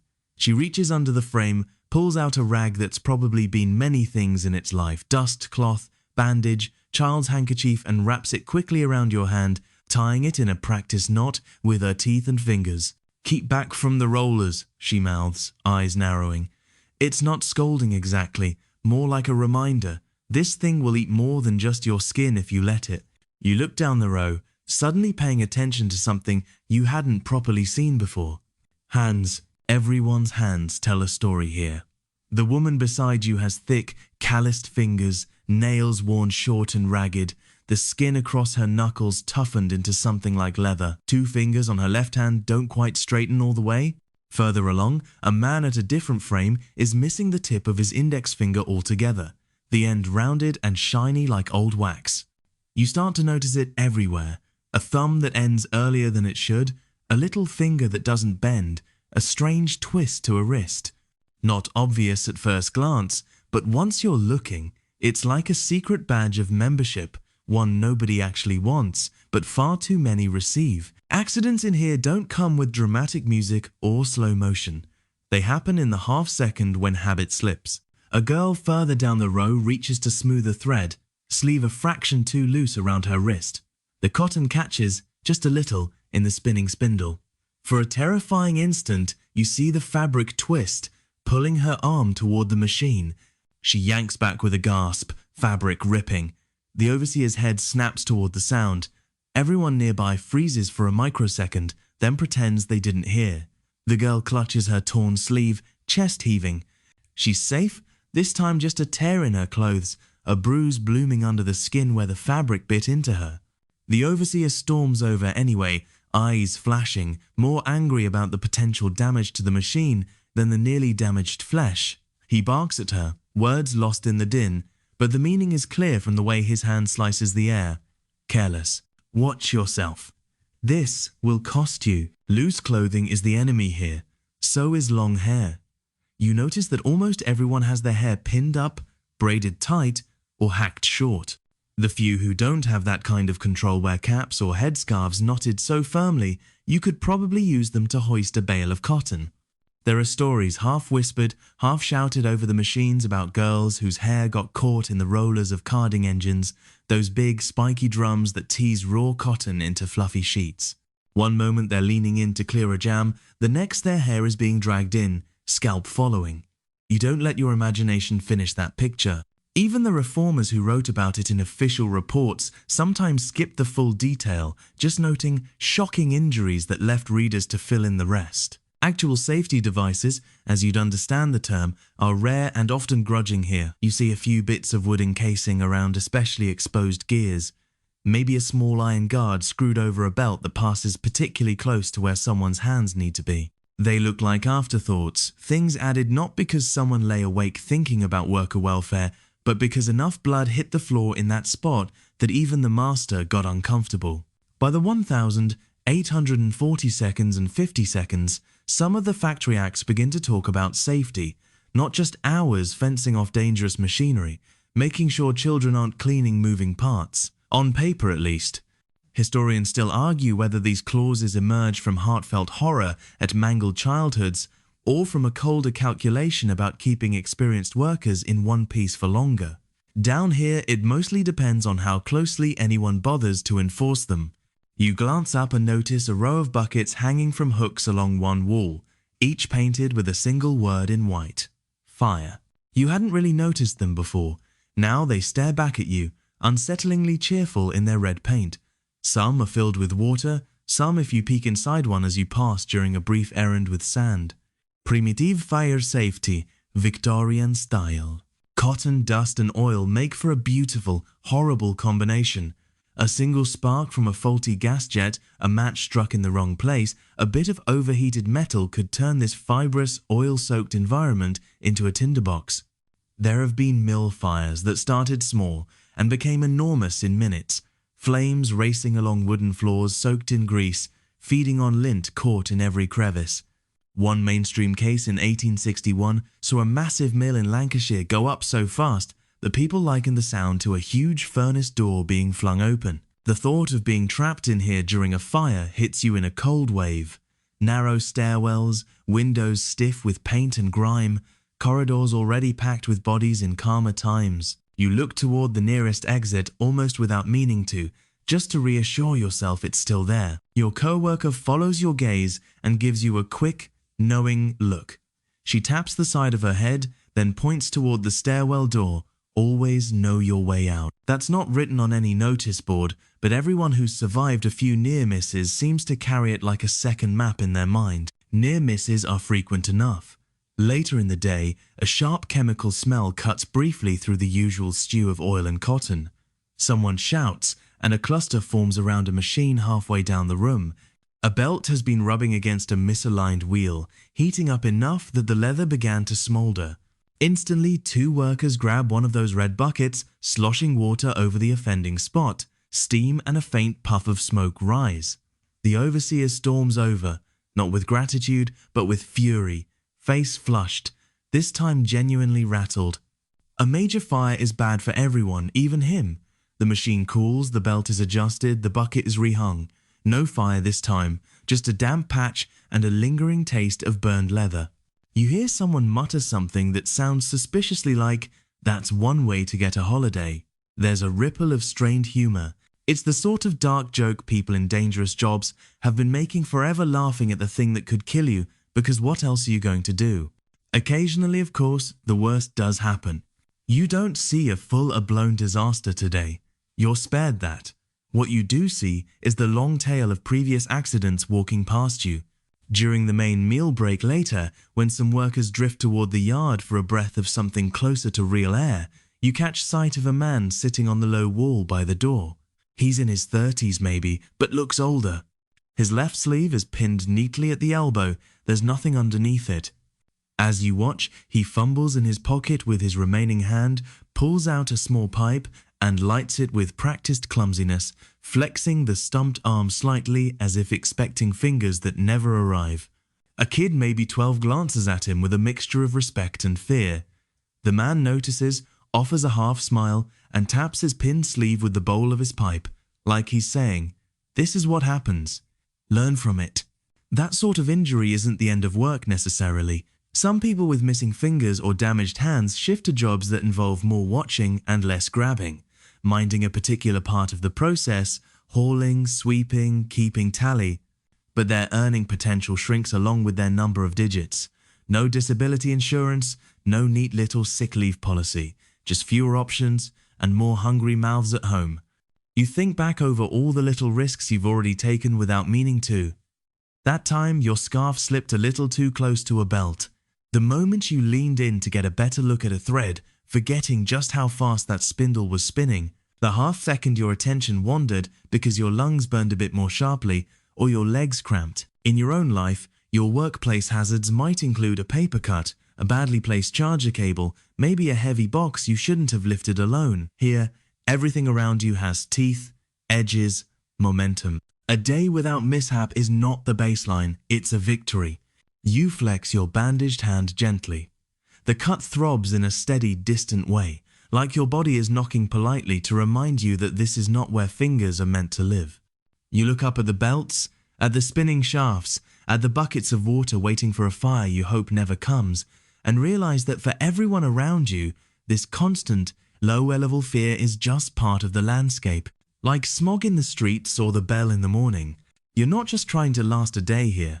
You're trying to last it with all your pieces still attached. At some point, the hours blur. The machines go on, and your body does what it has to do. Hands moving, lungs dragging in dusty air, feet shifting just enough to keep blood from pooling into numb, heavy blocks. Afternoon light outside creeps across the tall windows and then starts to fade again, turning the grime from grey to a kind of sickly orange. You don't see much of that. You see threads, you see bobbins, you see your bandaged knuckle, now stiff with half a dried blood and oil. And then finally, unbelievably, the bell for the end of the day rings. This one is different, longer, with a sort of drawn-out finality that your borrowed nerves recognize instantly. Machines begin to slow in sequence, row by row, like some great beast releasing tension from its limb. The roar drops to a rumble, then to a clatter, then to a restless, fading grind. The sudden change in sound almost makes you sway. For the first time since before dawn, you can hear individual voices again. A shout here, a laugh there, someone's cough splitting the new silence. Your own ears ring in the absence of noise, ghosts of the machine still roaring stubbornly in your head. You go through the closing routine, securing threads, clearing obvious tangles, giving the frame a token wipe with an oil-smudged rag. The overseer walks the row slowly, stick tucked under his arm now, no longer brandished like a scepter. His eyes skim over the machines, the workers, making sure nothing is left in a state that might cause trouble overnight. Normally, you just want to get out. Today, there's one extra step. It happens to be Saturday. Saturday here means two things: slightly shorter hours and pay. The word moves through the room like a subtle electric current. Shoulders straighten a little, faces tighten in a way that isn't quite a smile, isn't quite dread. Payday is the closest thing to a festival this place has, a weekly ritual of hope and disappointment held not in a church or a square, but in a cramped counting room that smells of ink and sweat. You follow the flow of bodies out of the main room, down the stairs, through the familiar corridor. Instead of heading straight for the gate, you're funneled toward a smaller doorway beside the timekeeper's window. A hastily painted sign above it reads, "Pay Office," the letters a little uneven. Inside, the air is close and slightly warmer. A high wooden counter divides the space, and behind it sits a clerk with ink-stained fingers, a ledger so big it looks like it could stop a bullet, and a small, battered cash box. On a shelf behind him, stacks of envelopes and folded scraps of paper wait, each one holding the bare bones of someone's week. You join the queue, shuffling forward slowly. The boy piecer is ahead of you, bouncing on his toes, trying to see over the adult's shoulders. His whole body is tense with a strange mix of excitement and resignation, like he's braced for a slap he knows is coming, but still half hopes might not land as hard this time. Names are called one by one, the clerk's voice flat and practiced. Thompson, Walker, Brown. Each worker steps up, gives their name again, and receives their pay. A few heavy coins, maybe a folded bit of paper with smaller currency. But it's never as simple as wages in, pockets out. Because now comes the tallying of what you owe them. The clerk flips through the ledger, licks his finger, finds your line. You see the neat columns of numbers, small and uncompromising. Hours worked, piece rate totals. Then, on the other side, deductions. There's a mark for that morning you arrived 3 minutes after the bell on Tuesday, another for the bobbins you spoiled midweek when a bad batch of yarn kept snapping and you couldn't keep up. A tiny scrawl for oil because workers in some mills are charged for the lubricating oil they use on the machines, as if it were a personal luxury item instead of the thing that keeps everything from grinding to a halt. The clerk mutters your total, subtracts the fines without blinking, then counts coins into your open hand. They feel both surprisingly heavy and instantly too light. What seemed like a respectable sum when counted in hours now looks pathetically small in metal. For an adult in your position, that might mean a few shillings enough, in theory, to cover a week's worth of basic food and rent if nothing goes wrong and nobody gets sick. The boy steps up after you and receives his own handful, far smaller, child wages, reduced for his age, further clipped by his own little collection of fines, late starts, broken threads. That time he was caught talking instead of running. By around the mid-19th century, real wages for many factory workers are slowly, unevenly rising compared to earlier decades. That's the story you might see in a neat graph in a textbook, lines creeping upwards, economists arguing about standards of living. Historians still argue whether that slow rise really translated into a better daily life, or whether overcrowded housing, unpredictable prices, and constant insecurity simply ate up any gains the charts like to show. You close your fist around the coins, feeling the sweat on your palm print itself into the metal. For a single, irrational second, you imagine just keeping them, turning around, walking straight out of town, disappearing into some countryside that only exists in your imagination now. But of course, you don't. Because before you've even left the yard, that money already has places to be. Outside the gate, the street is busy with the peculiar energy of Saturday dusk. The sky is a low, bruised purple above the chimneys. Smoke frays into the darkening air. Groups of workers stand in clumps, comparing wages, grumbling about fines, laughing too loudly in the way people do when they're a bit giddy with exhaustion. You head home, your route already mapped by routine. Past the pump where women fill pails with water that may or may not be entirely safe to drink. Past a small crowd outside the factory's own shop, the truck or Tommy shop, depending on local slang. In some mills, wages used to be given partly in tokens only spendable there, a system so notorious that Parliament had to pass the Truck Acts to ban it. Even now, with coins in hand, the prices inside that shop are suspiciously high and the bread suspiciously small. One quirky little detail. In some towns, the factory's shop would give change not in legal money, but in its own little brass or tin checks, stamped with the owner's name, good only back at their own counter. It's like being paid in gift cards and reward points instead of cash, then watching the weekly special on flour mysteriously cost just a bit more than anywhere else. You pass that door by. Your borrowed instincts know where the cheaper stores are, even if they're a longer walk. But first, you have to see to the biggest, heaviest drain on those coins, where you sleep. Your lodgings are in a row of back-to-back houses squeezed along a narrow lane, their backs literally sharing walls, no rear windows, no gardens. From the front, they look like a row of identical brick faces, each with a single door and two small, grimy windows stacked one above the other.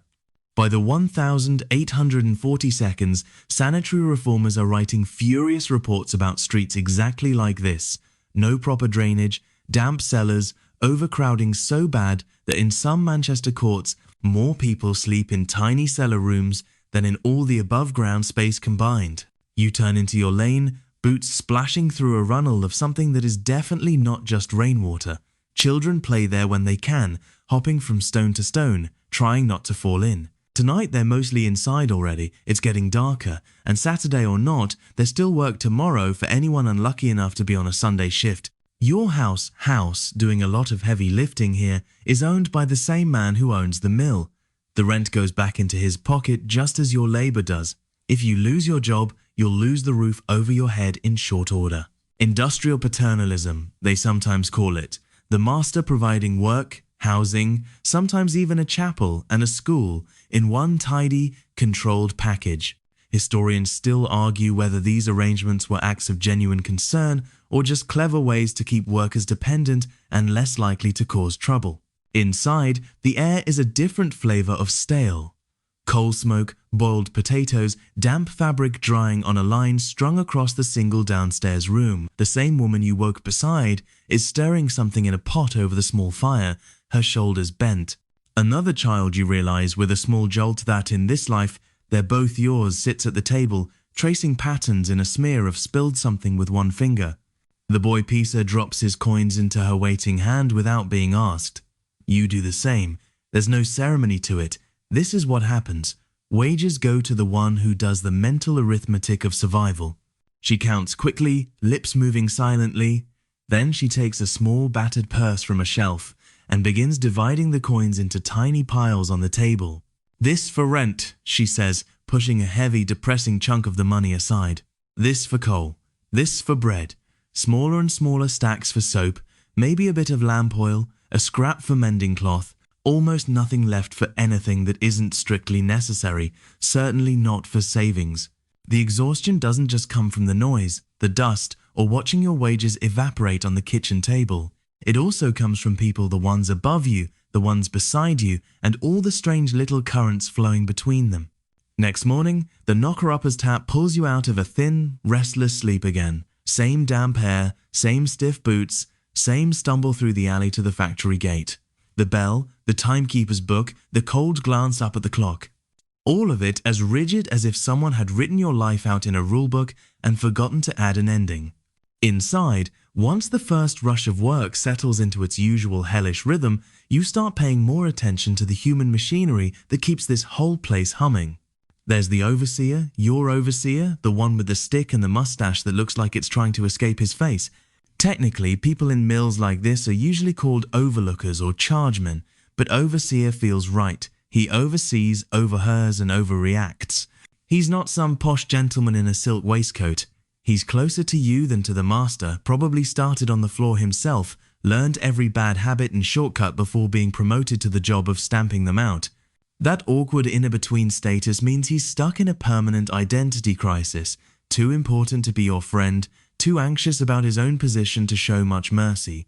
You can see the strain on him in small ways. The tightness at the corners of his eyes, the way his jaw clenches when a machine screeches the wrong note.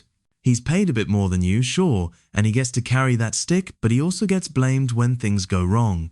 Production dips, a machine lies idle, an inspector finds 12-year-old legs under a carding engine. That trouble flows uphill to him long before it reaches the owner. So he keeps everyone moving with a mix of barked orders, glares, and the occasional sharp clip around the ear. PG-13 version, you get scolded hard, sometimes publicly, for maximum effect. Fines are his favourite tool because they don't require him to raise his hand, just his pen. But he's not a cartoon villain. Sometimes, when the manager isn't looking, you catch him doing small, almost kind things. Letting a clearly exhausted worker sit down for an extra minute at breakfast bell. Looking the other way while the scavenger girl tucks a fistful of fluff into her apron to sell later. He'll even joke quietly with the older hands he trusts. A sarcastic comment about the master's new hat, maybe, or a grim little story about the time the engine house flooded and everyone had to bail water by hand. He's part enforcer, part lightning rod, part fellow prisoner given a slightly bigger cell. Over him, there's the manager, the man in the glass office you pass every morning, head bowed over ledgers that decide how hard everyone will have to work next week. You rarely speak to him directly. He exists as a set of distant rumors, that he's cut the piece rate again, that he's ordered the belts to run a touch faster, that he's courting the owner's daughter, and will probably have a house with its own garden by Christmas. Beyond even that, floating above your whole world like an absent deity, is the master himself. His name is on the gate, on the side of the carts, maybe on the chapel he generously donated to the town. You might see him once in a while, striding through the yard in a well-cut coat, nodding graciously at the bent backs that straighten as he passes. He smells of clean wool and money, and the kind of soap that never meets mill grime. He can afford to be kind on a good day. He can also decide, just like that, to cut wages by a penny a pound if the market turns. He will never touch the frames with his own hands. That's what your hands are for. Between these layers, a whole invisible network of information and emotion hums along, as constant as the belts overhead. You learn quickly that gossip is as vital to survival here as oil is to the machines. Not gossip like celebrity scandals or who liked whose post. This is practical gossip. Who's in favor with the overseer this week? Which inspector is rumored to visit next month, and whether he's the kind who actually measures children or just enjoys the tea in the manager's office. Which loom on the third floor has a habit of throwing its shuttle so hard it cracked 3 teeth last year. You pick it up in snatched fragments. At breakfast, someone leans across a frame and shouts just loud enough to be heard, "Watch yourself, he's in a temper. Got it from the master this morning." Immediately, everyone straightens, reduces their tiny acts of rebellion by half. During a brief stoppage for an adjustment, your co-worker bends close. They say he, she jerks her head toward the manager's office, is talking of changing the weft cheaper stuff. Cloth'll come out worse. We get the blame. The words are bitter but matter of voc. You file it away. When the yarn goes bad, you'll need to anticipate more snaps, more fines, more annoyed shouting that isn't entirely your fault. There's also the tastier kind. Who's courting whom, whose brother joined the army, who came in smelling suspiciously of ale after dinner break on Wednesday and talked back to the overseer in a way that had everyone holding their breath. One quirky detail. Some mills develop a habit of giving overseers nicknames that are never, ever used in their hearing. Old Bloodrin Thunder, Sour Face, Blinker, the Pope. Say them too loudly and you risk trouble. Say them just right and you get a ripple of relieved laughter around you. In a place where so much of your time and movement is controlled, words become one of the few things that still feel like yours. They slide under doors, pass between frames, hitch a ride on those rare, precious moments of relative quiet. And with the words come, the tiny, constant acts of refusal. Nothing dramatic yet that comes later when people start using the word union out loud. For now, it's what one historian called weapons of the weak. Little slowdowns, small defiances, mischief woven into the daily grind. You see it when the older spinner a few frames away takes just a fraction longer than necessary to restart her machine after a stoppage, fiddling with a perfectly fine thread as if it needs another check. It's plausible deniability. She's being careful, not lazy, thank you very much. Multiply that by 20 people, a dozen times a day, and you've quietly shaved minutes off the master's profit. You see it when someone accidentally misthreads a loom, so the cloth comes out with a subtle, annoying flaw that only shows up later in the warehouse. Hard to blame any single worker, easy to make management grumble. You see it when the scavenger girl, officially just collecting waste, tucks slightly more than waste into her sack, a bit of decently clean cotton that, added up over weeks, will be spun on a little wheel at home into yarn her mother can sell on the side.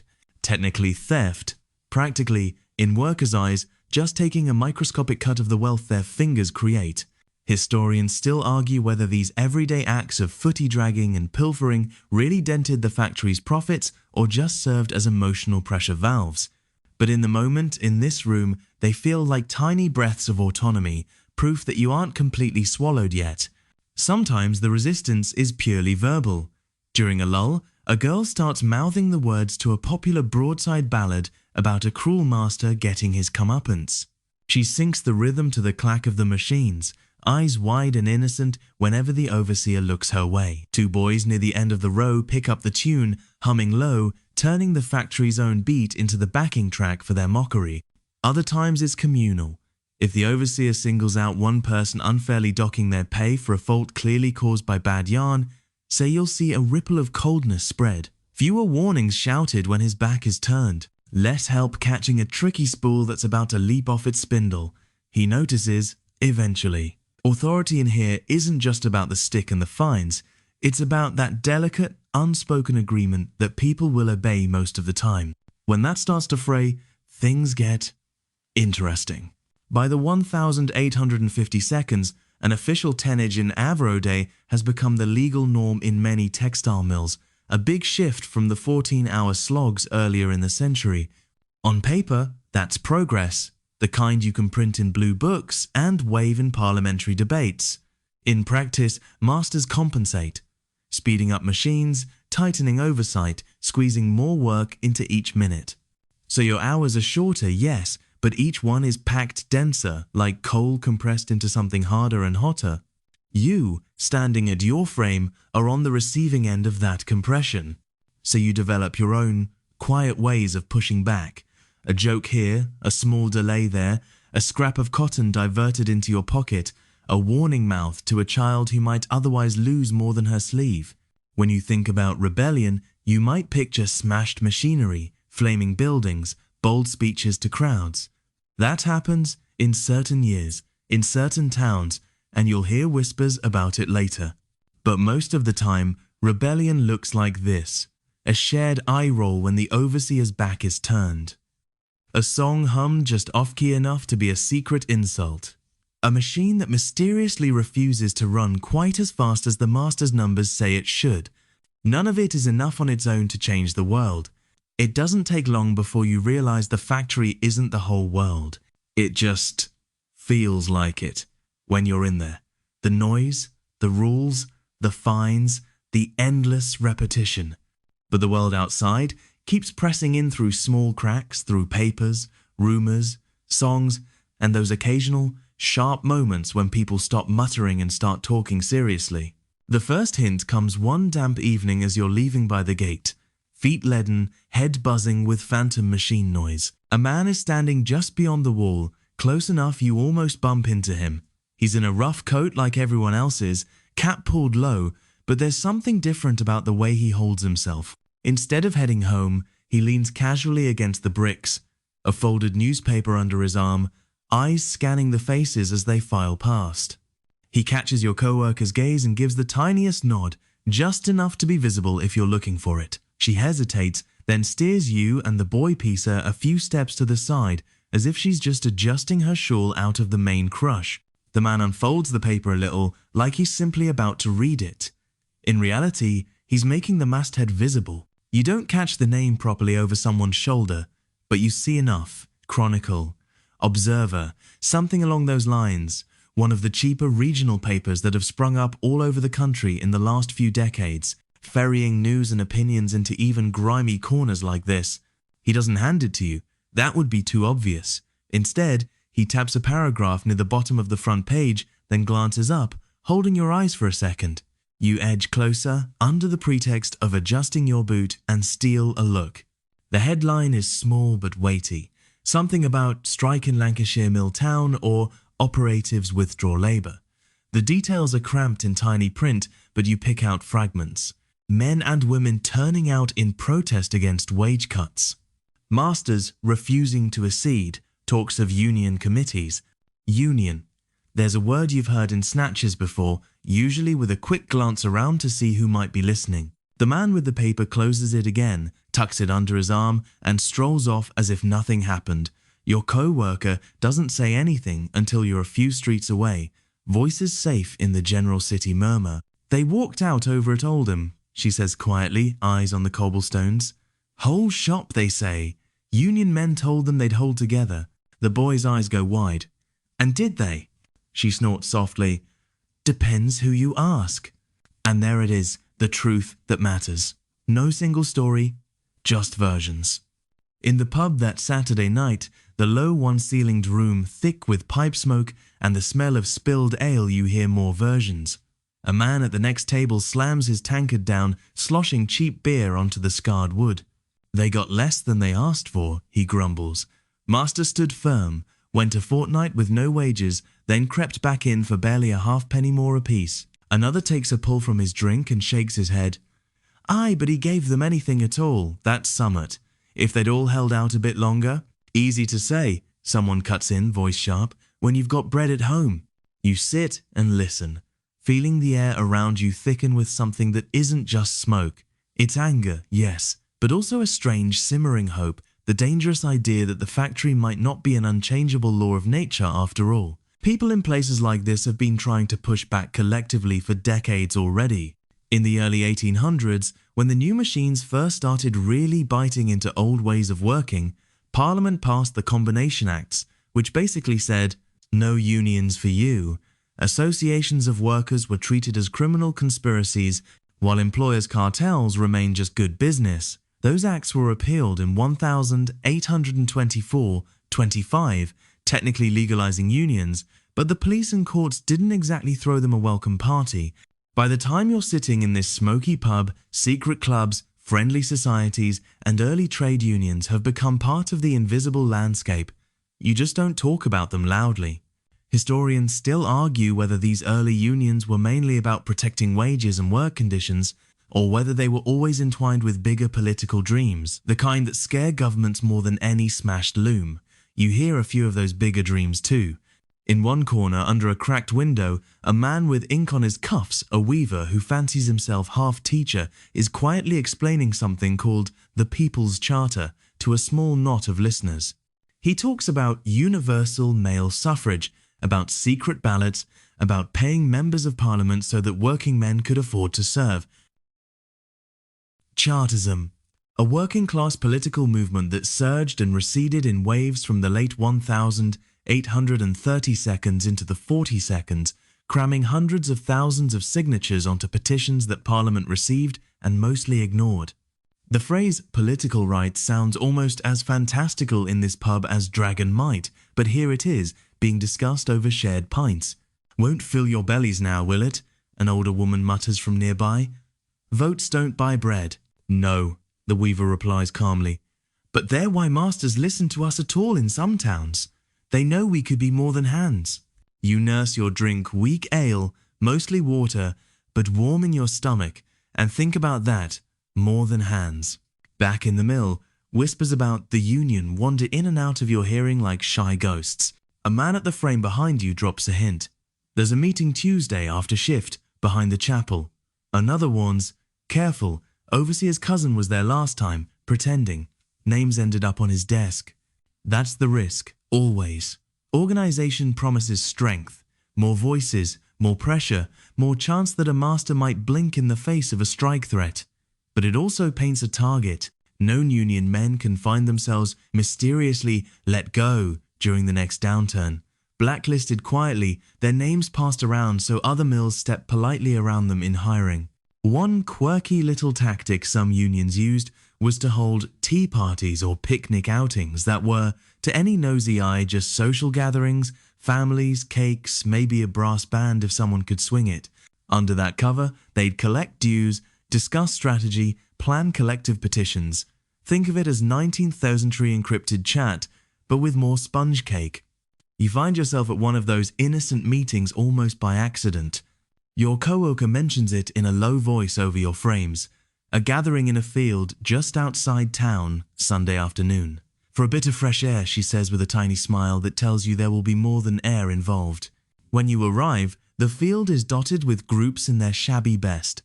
Women in bonnets slightly improved with a ribbon for the occasion, men in jackets brushed clean of the week's lint, children running in circles like they've just been let off a very short leash. Someone's brought a fiddle. Someone else, a broadside sheet with words to a half-political, half-comic song. A man stands on a makeshift platform, 2 crates and a plank, and starts talking about hours, wages, inspectors, laws. He mentions the 10 hours movement, that great push to limit the factory day, especially for women and youths, to 10 hours. Reformers like Lord Ashley and working men together had agitated and petitioned and argued for years to get the 10 Hours Act of 1847 through Parliament. On paper, that was a huge victory. 10 hours instead of 12 or 14 is the sort of statistic that looks wonderful in a speech. In practice, he says, voice carrying just enough to reach you, they speed up the shafts, they curse us for being slow, and we're as tired at the end as ever we were. Law's only as good as the will to keep it. There's a murmur of agreement. Someone near you spits in the grass. He talks about strikes. The great stoppage of 1842, when miners and mill hands together plugged the boilers in dozens of factories to stop them running, demanding not just better pay but also a say in government. He doesn't mention that troops were sent in, that some marches ended in broken heads and prison sentences. He doesn't have to. Enough people here either remember or have heard those stories secondhand. Historians still argue whether that plug plot strike was mainly about wages or whether it was genuinely a working class uprising with political teeth. For the people who had to decide whether to join, it was probably both at once, bread now and hope later, tangled together so tightly you couldn't pull them apart. The man finishes with something that sounds, in another century, like a motivational slogan. We are not machines. We cannot be run faster and faster without breaking. If we stand together, they must listen. Alone, they pick us off, one by one. You feel the words land in your chest like a second heartbeat. Around you, people clap, some quietly, some with real force. A few faces are skeptical, more are tiredly hopeful. Everyone, though, is keenly aware that you can't take that hope back into the mill on Monday and wave it in the overseer's face. On the walk home, your co-worker sums it up in her clipped, practical way. Unions are like umbrellas, she says. Nice when it rains, useless if the wind's too strong, still better than nothing. You think of the boy piecer, of the scavenger girl, of the man with the missing arm, of the overseer, stuck between two worlds, his stick a symbol of power and fear both. Days pass. Or rather, they stack. Work, home, sleep, bell. Work, home, sleep, bell. The week folds over on itself until you're never quite sure which particular misery belongs to which particular day. Then the season changes and the darkness starts to creep in at both ends. You're up before dawn, of course that's normal. But now, when you step out into the alley, the sky isn't even pretending to brighten. The chimney smoke just vanishes into an inky, colourless void. By the time you reach the factory gate, the lamps along the street are still burning, halos of yellow around their glass, reflecting in the puddles. Inside, the mill is already lit not by sunlight, good luck seeing any of that through those filthy windows in winter, but by gas. Iron pipes run along the ceilings and walls, feeding little rows of burners. Each one has a glass globe or metal shade around it, dusty and streaked. The flames burn with a steady, pale glow that makes everything look slightly washed out, like a badly developed photograph. There's a faint, sour smell in the air from the gas, layered under the usual oil and damp cotton. Gaslighting is what makes these long days truly possible. Before it, factories had to cling more closely to daylight. Now, by the mid-19th century, mills all over industrial towns burn their own homemade gas, stored in big iron gasometers outside like swollen metal toads, so the frames can run from early morning to late at night if the master feels like it. It's efficient. It's modern. It's terrible for your eyeballs. You notice the difference when the overseer gathers your section briefly one grimy afternoon. He doesn't shout this time. He doesn't need to. Everyone can read the tension in his shoulders. Orders from above, he says, jerking his head upward in the general direction of the master's office, or possibly heaven. Big order due. We'll be running late this week, to 9 o'clock at night. You do the tired arithmetic.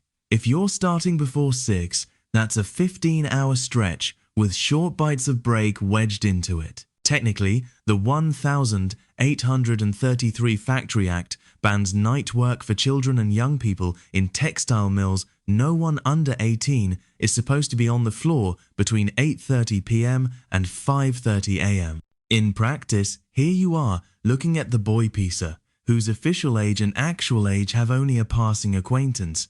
Historians still argue whether such laws were bravely progressive or mostly decorative in these years, but your aching spine is firmly on the decorative side of that debate. No one cheers at the news, obviously, but no one storms out either. There's a collective weary tightening of jaws, a couple of muttered curses. Someone asks sharply, "And pay?" "Overtime rate," the overseer says, which is something. Slightly more coins for each hour past a certain point. Enough that, for families right on the cliff edge, those extra hours might be the difference between pawn shop and not pawn shop this week. So you stay. As the afternoon wears on, the thin daylight outside gets swallowed by the early winter gloom. The high windows go from grey to black, turning into mirror-dark panels lined with condensation. You can just make out vague reflections of moving belts and gas flames in them, like the room is doubled in some shadowy dimension. Your eyes start to hurt long before 9.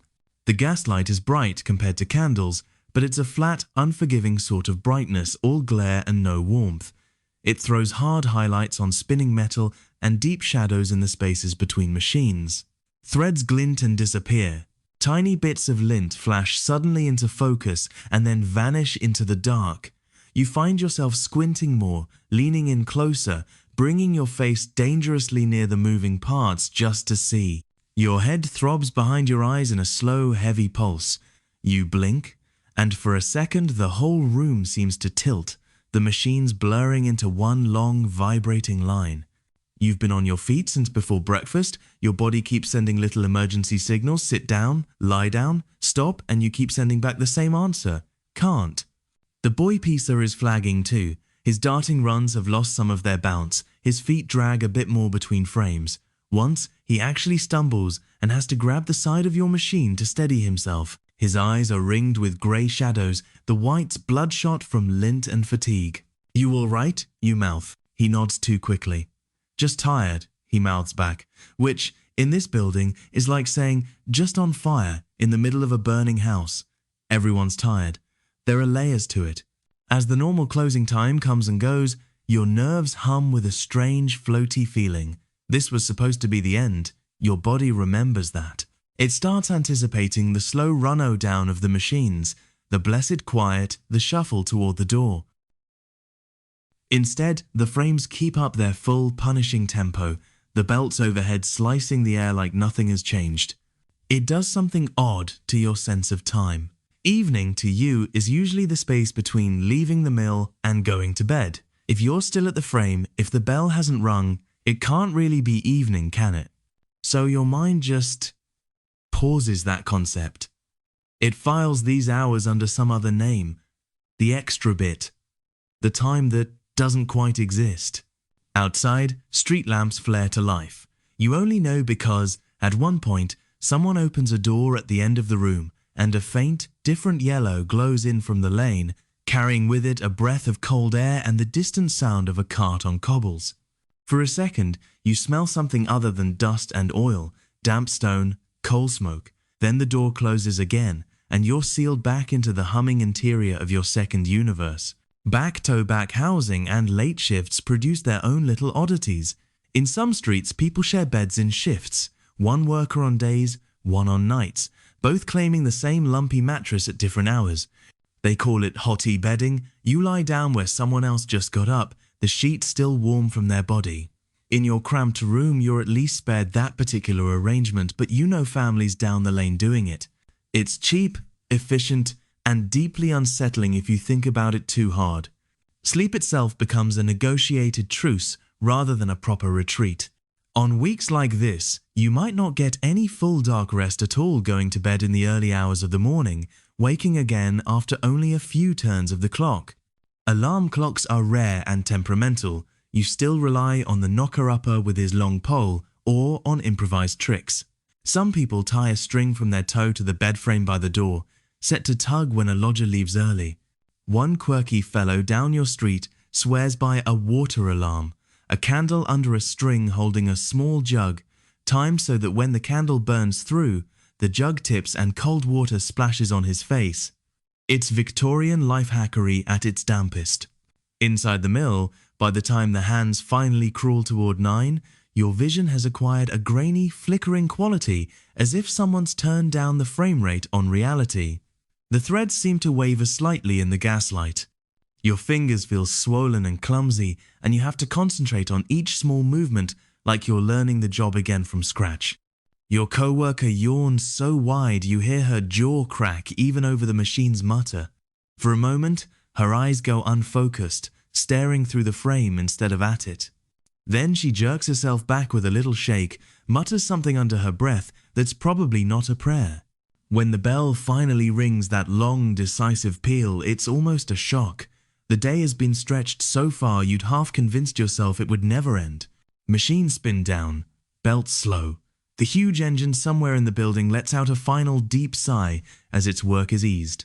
The sudden comparative quiet feels unreal, like the world's been muffled with a thick blanket. You file out with the rest, body moving more by habit than intent, down the stairs, through the corridor with its yellowing notices, past the timekeeper's window where he ticks your late departure into the ledger. Outside, night hits you full in the face. The air is cold enough to sting your cheeks. The sky is a dense, sooty black, stars hidden behind a smear of smoke. The gas lamps along the street throw little islands of light onto the wet cobblestones, each one surrounded by a halo of faint mist. Your breath ghosts in front of you as you walk. The town feels different at this hour, quieter but not entirely still. You pass a pub spilling laughter and song into the street, a kind of ragged defiance against the weak. A pair of women stand under a lamp, wrapped in shawls too thin for the weather, talking in low, intense voices. A cart rattles by, driver hunched in his coat, delivering something to somewhere that never sleeps. You trudge home, every step an effort. Your boots feel twice as heavy, your legs thick and unresponsive, as if someone replaced your muscles with wet sand. At the house, the single downstairs room is mostly dark. A few embers glow in the grate, painting red stripes on the soot-stained bricks. The woman you live with has already nodded off in a chair, chin on her chest, mending still clutched in her hands. The younger child is a crumpled shape on the straw mattress, breathing in little whistles. You eat something you barely register what. A corner of bread, a spoonful or two of stew scraped from the sides of the pot where it kept warm by the fire. The taste slides past you without leaving a mark. Your body wakes before your mind remembers what day it is. For a few panic seconds, you lie in the half-dark, heart pounding, sure you've overslept. No bell, no knocker-upper's tap, just the faint creak of the house settling and the soft whistle of someone else's snore through the thin wall. You jerk upright anyway, ready to scramble for your boots. Then you notice it. The silence. Not total, this is a Victorian industrial town, not a mountaintop, but softer, less urgent. No stream of boots in the alley, no distant factory bell slicing the morning into late and too late. Just the distant call of a hawker somewhere, the occasional clatter of a cart, and the drip of yesterday's rain from the eaves. Sunday. Your only official day off. You let yourself fall back onto the straw mattress, the relief almost dizzying. Your muscles, braced for another onslaught, sag all at once. For a moment, you flirt with the idea of spending the whole day horizontal, sinking into the scratchy bedding and refusing the world. It lasts about 30 seconds. Because Sunday, as it turns out, is not so much a day of rest as a day of everything else. By the time you drag yourself properly upright, the woman of the house is already moving. She's stripped the blankets off the mattress, shaking them out by the tiny window, sending a flurry of dust and bits of straw into the cold air. On the chair, there's a small, tottering pile of clothes needing mending, socks with yawning holes, a shirt with the elbow worn almost clean through, a child's dress ripped at the hem. There's washing to do, always washing. A metal tub is dragged into the middle of the room, filled from the pail fetched from the pump outside. Cold water, a scrap of harsh, yellowish soap, and a board to scrub things against.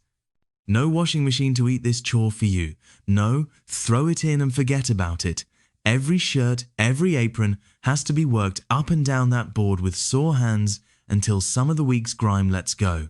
You take your turn, knuckles smarting as you grind the cloth under your fists. The water quickly goes grey, then brownish. You change it, knowing full well it will never really run clear. Coal smoke and factory dust don't surrender easily. By mid-19th century standards, Sunday is sacred in more ways than one. Britain is thick with Sabbatarian feeling. The idea that Sunday must be kept as a day of rest and worship, not just because people are tired, but because God says so. Laws and social pressure close shops, still factories, and frown hard at anything that looks like frivolous amusement. You're not legally forced to go to church, but in a lot of communities, not going marks you out. So, once the worst of the washing is done and hung on a line in front of the fire, you scrub yourself as best you can. A tin basin of lukewarm water, a rough cloth, a quick wipe down. Maybe, if things have gone well this week and there's a spare halfpenny, someone sprung for a little extra soap. It smells faintly of carbolic and cheap perfume, but it's a step up from the usual nothing. You pull on your least patched shirt, the one with only one visible mend at the collar. The boy is wrangled into his better trousers, hair licked roughly into some sort of order. The younger child is coaxed into a dress that's been let out twice and turned once. By modern standards, you all still look worn. By local ones, you look Sunday decent.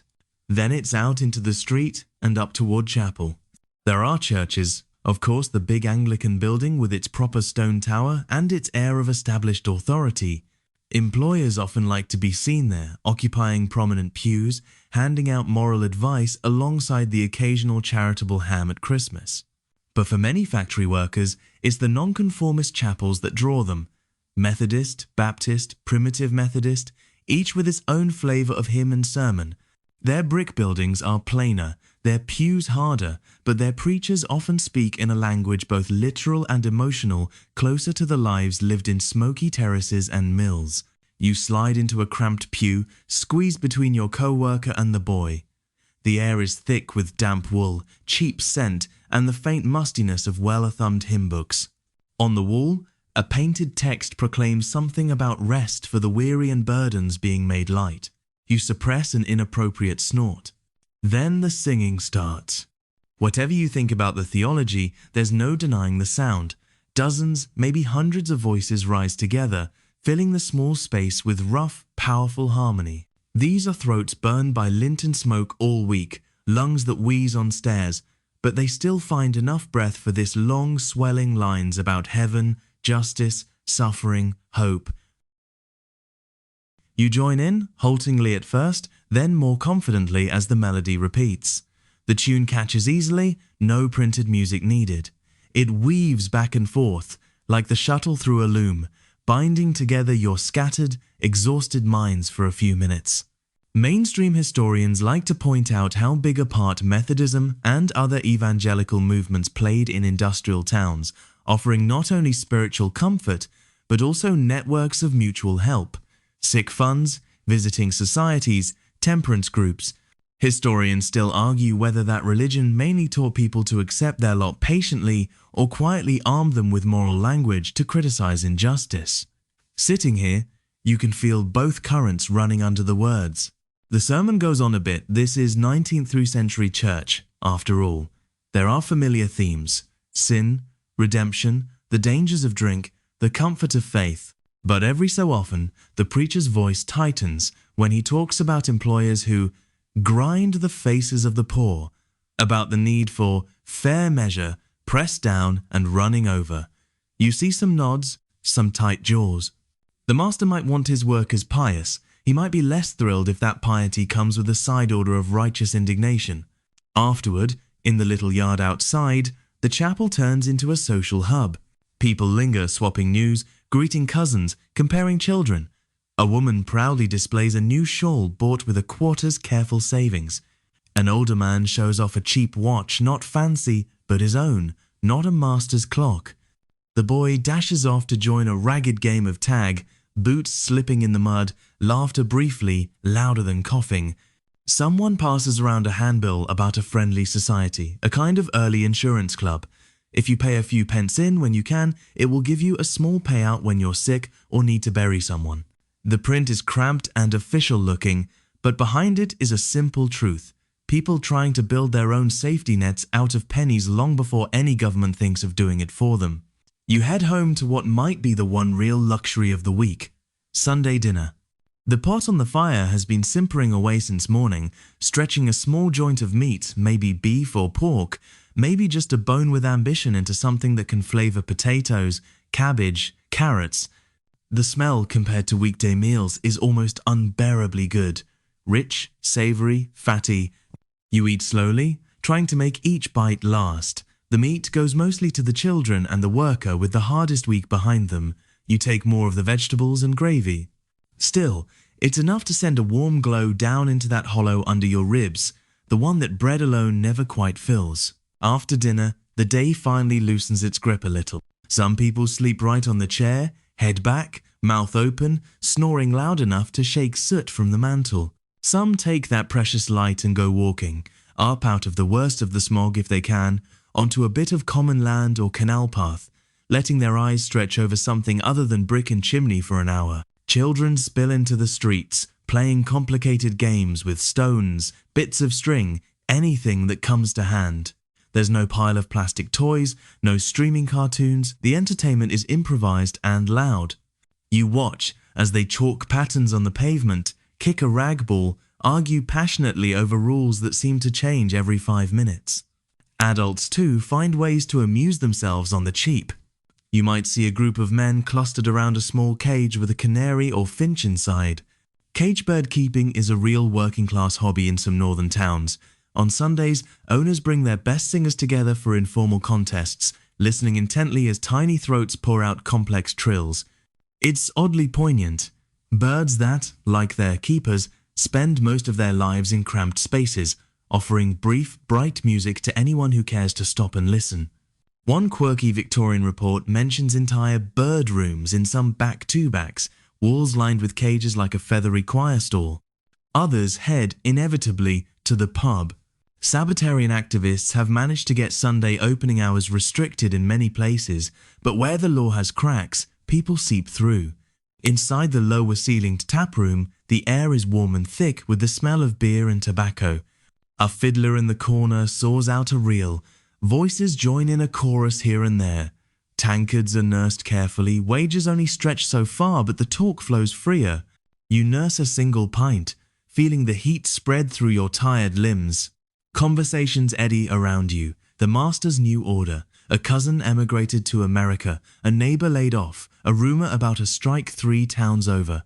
Someone gets up and recites a comic monologue. Someone else sings a sentimental ballad that has 2 women discreetly wiping their eyes. Sunday slips away faster than feels fair. 1 minute you're tasting actual meat and listening to hymns. The next you're lying awake in the dark, counting the hours left before the bell claws you back out of bed. Your body is slightly cleaner, your stomach slightly fuller, but the dread has had all day to gather itself into a dense little knot under your ribs. You're starting another week. And if you're honest, if you bring your 21st-century self sharply into focus alongside this borrowed Victorian body, you already know you wouldn't last it. Not really. You might make it through the first day, carried along by adrenaline and curiosity, the way you sometimes power through a ridiculous deadline on caffeine and spite. But by Wednesday, you'd be wrecked. Lying there on Sunday night, you can feel the maths in your bones. 6 days a week, 10 to 12 hours a day on average, often more when there's a rush on. In some mills, especially earlier in the century, 14 was normal. Even with the later factory acts nibbling at the edges, you're still on your feet far longer than any modern full-time job would dare to ask. 8 hours, 40 a week that's a future compromise, people will literally march and bleed for. Right now, it's science fiction. Think about your own routines for a moment. How many times have you complained that a day dragged when you were sitting in a classroom or office chair, checking your phone under the desk, wandering to the fridge just because you're bored? Here, there is no chair, no phone, no fridge, and if you leave your post without permission, someone notices and charges you for the privilege. Your modern attention span, trained on notifications and tab hopping, would revolt. Monday morning, back on the frame, you feel it viscerally. Your hands are already sore from last week. The cut on your knuckle has gone from sharp to throbbing. Your lower back starts nagging before breakfast bell. The lint in the air scratches the same raw patches in your throat the way it did days ago. They haven't had enough time to even begin to heal. You're not starting fresh. You're starting half broken. Now layer your modern comforts on top of this in your head and see how silly they look. Your usual morning might include a hot shower, coffee, some sort of breakfast that involves more than dry bread, maybe even music in your headphones on the way to work. Here, your shower is a once-a-week basin scrub if you're lucky, coffee is an exotic luxury, breakfast is a hunk of yesterday's loaf, and the only music is the dull, endless percussion of metal on metal. And yet, the people around you are not collapsing in dramatic heaps every 5 minutes. They're functioning not comfortably, not healthily, but functioning inside conditions that would have most of us phoning HR, a union, and probably our therapist by 9:30. Part of it is grim adaptation. If you've grown up with cold houses, hard beds, and physical work from childhood, your baseline for normal is just different. Your muscles toughen earlier, your pain threshold creeps up, your expectations quietly ratchet down. You don't spend mental energy being outraged at things you've never been taught you could demand. Historians still argue whether industrial workers were actually more resilient than earlier peasants, or whether we just romanticized their toughness because they had no other choice. In reality, it's probably less about innate grit and more about the brutal efficiency of necessity. You do what you can't afford not to do. Imagine dropping your current self, cold, into a week here without any build-up. No childhood conditioning, no gradual toughening, no years of practice twisting thread or dodging shuttles. Your lungs are used to comparatively clean air, your joints to chairs and mattresses, your eyes to adjustable screens and good light. By Tuesday afternoon, your hands would be blistered, your shoulders on fire. By Thursday, your sleep debt would be a physical weight, making your legs clumsy.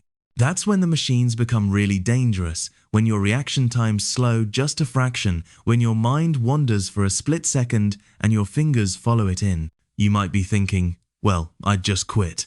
That's the modern instinct. This job is toxic, I'll find another. In a city like this, though, the factory isn't just one option on a long list. It's the list. Textile mills, maybe ironworks, a bit of construction, domestic service if you're lucky enough to be presentable and pliant. Everything else radiates out from that central industrial core. Quit the mill and you don't stroll into a cozy remote position answering emails. You join a surplus pool of labor in a town already thick with people just like you, all needing bread.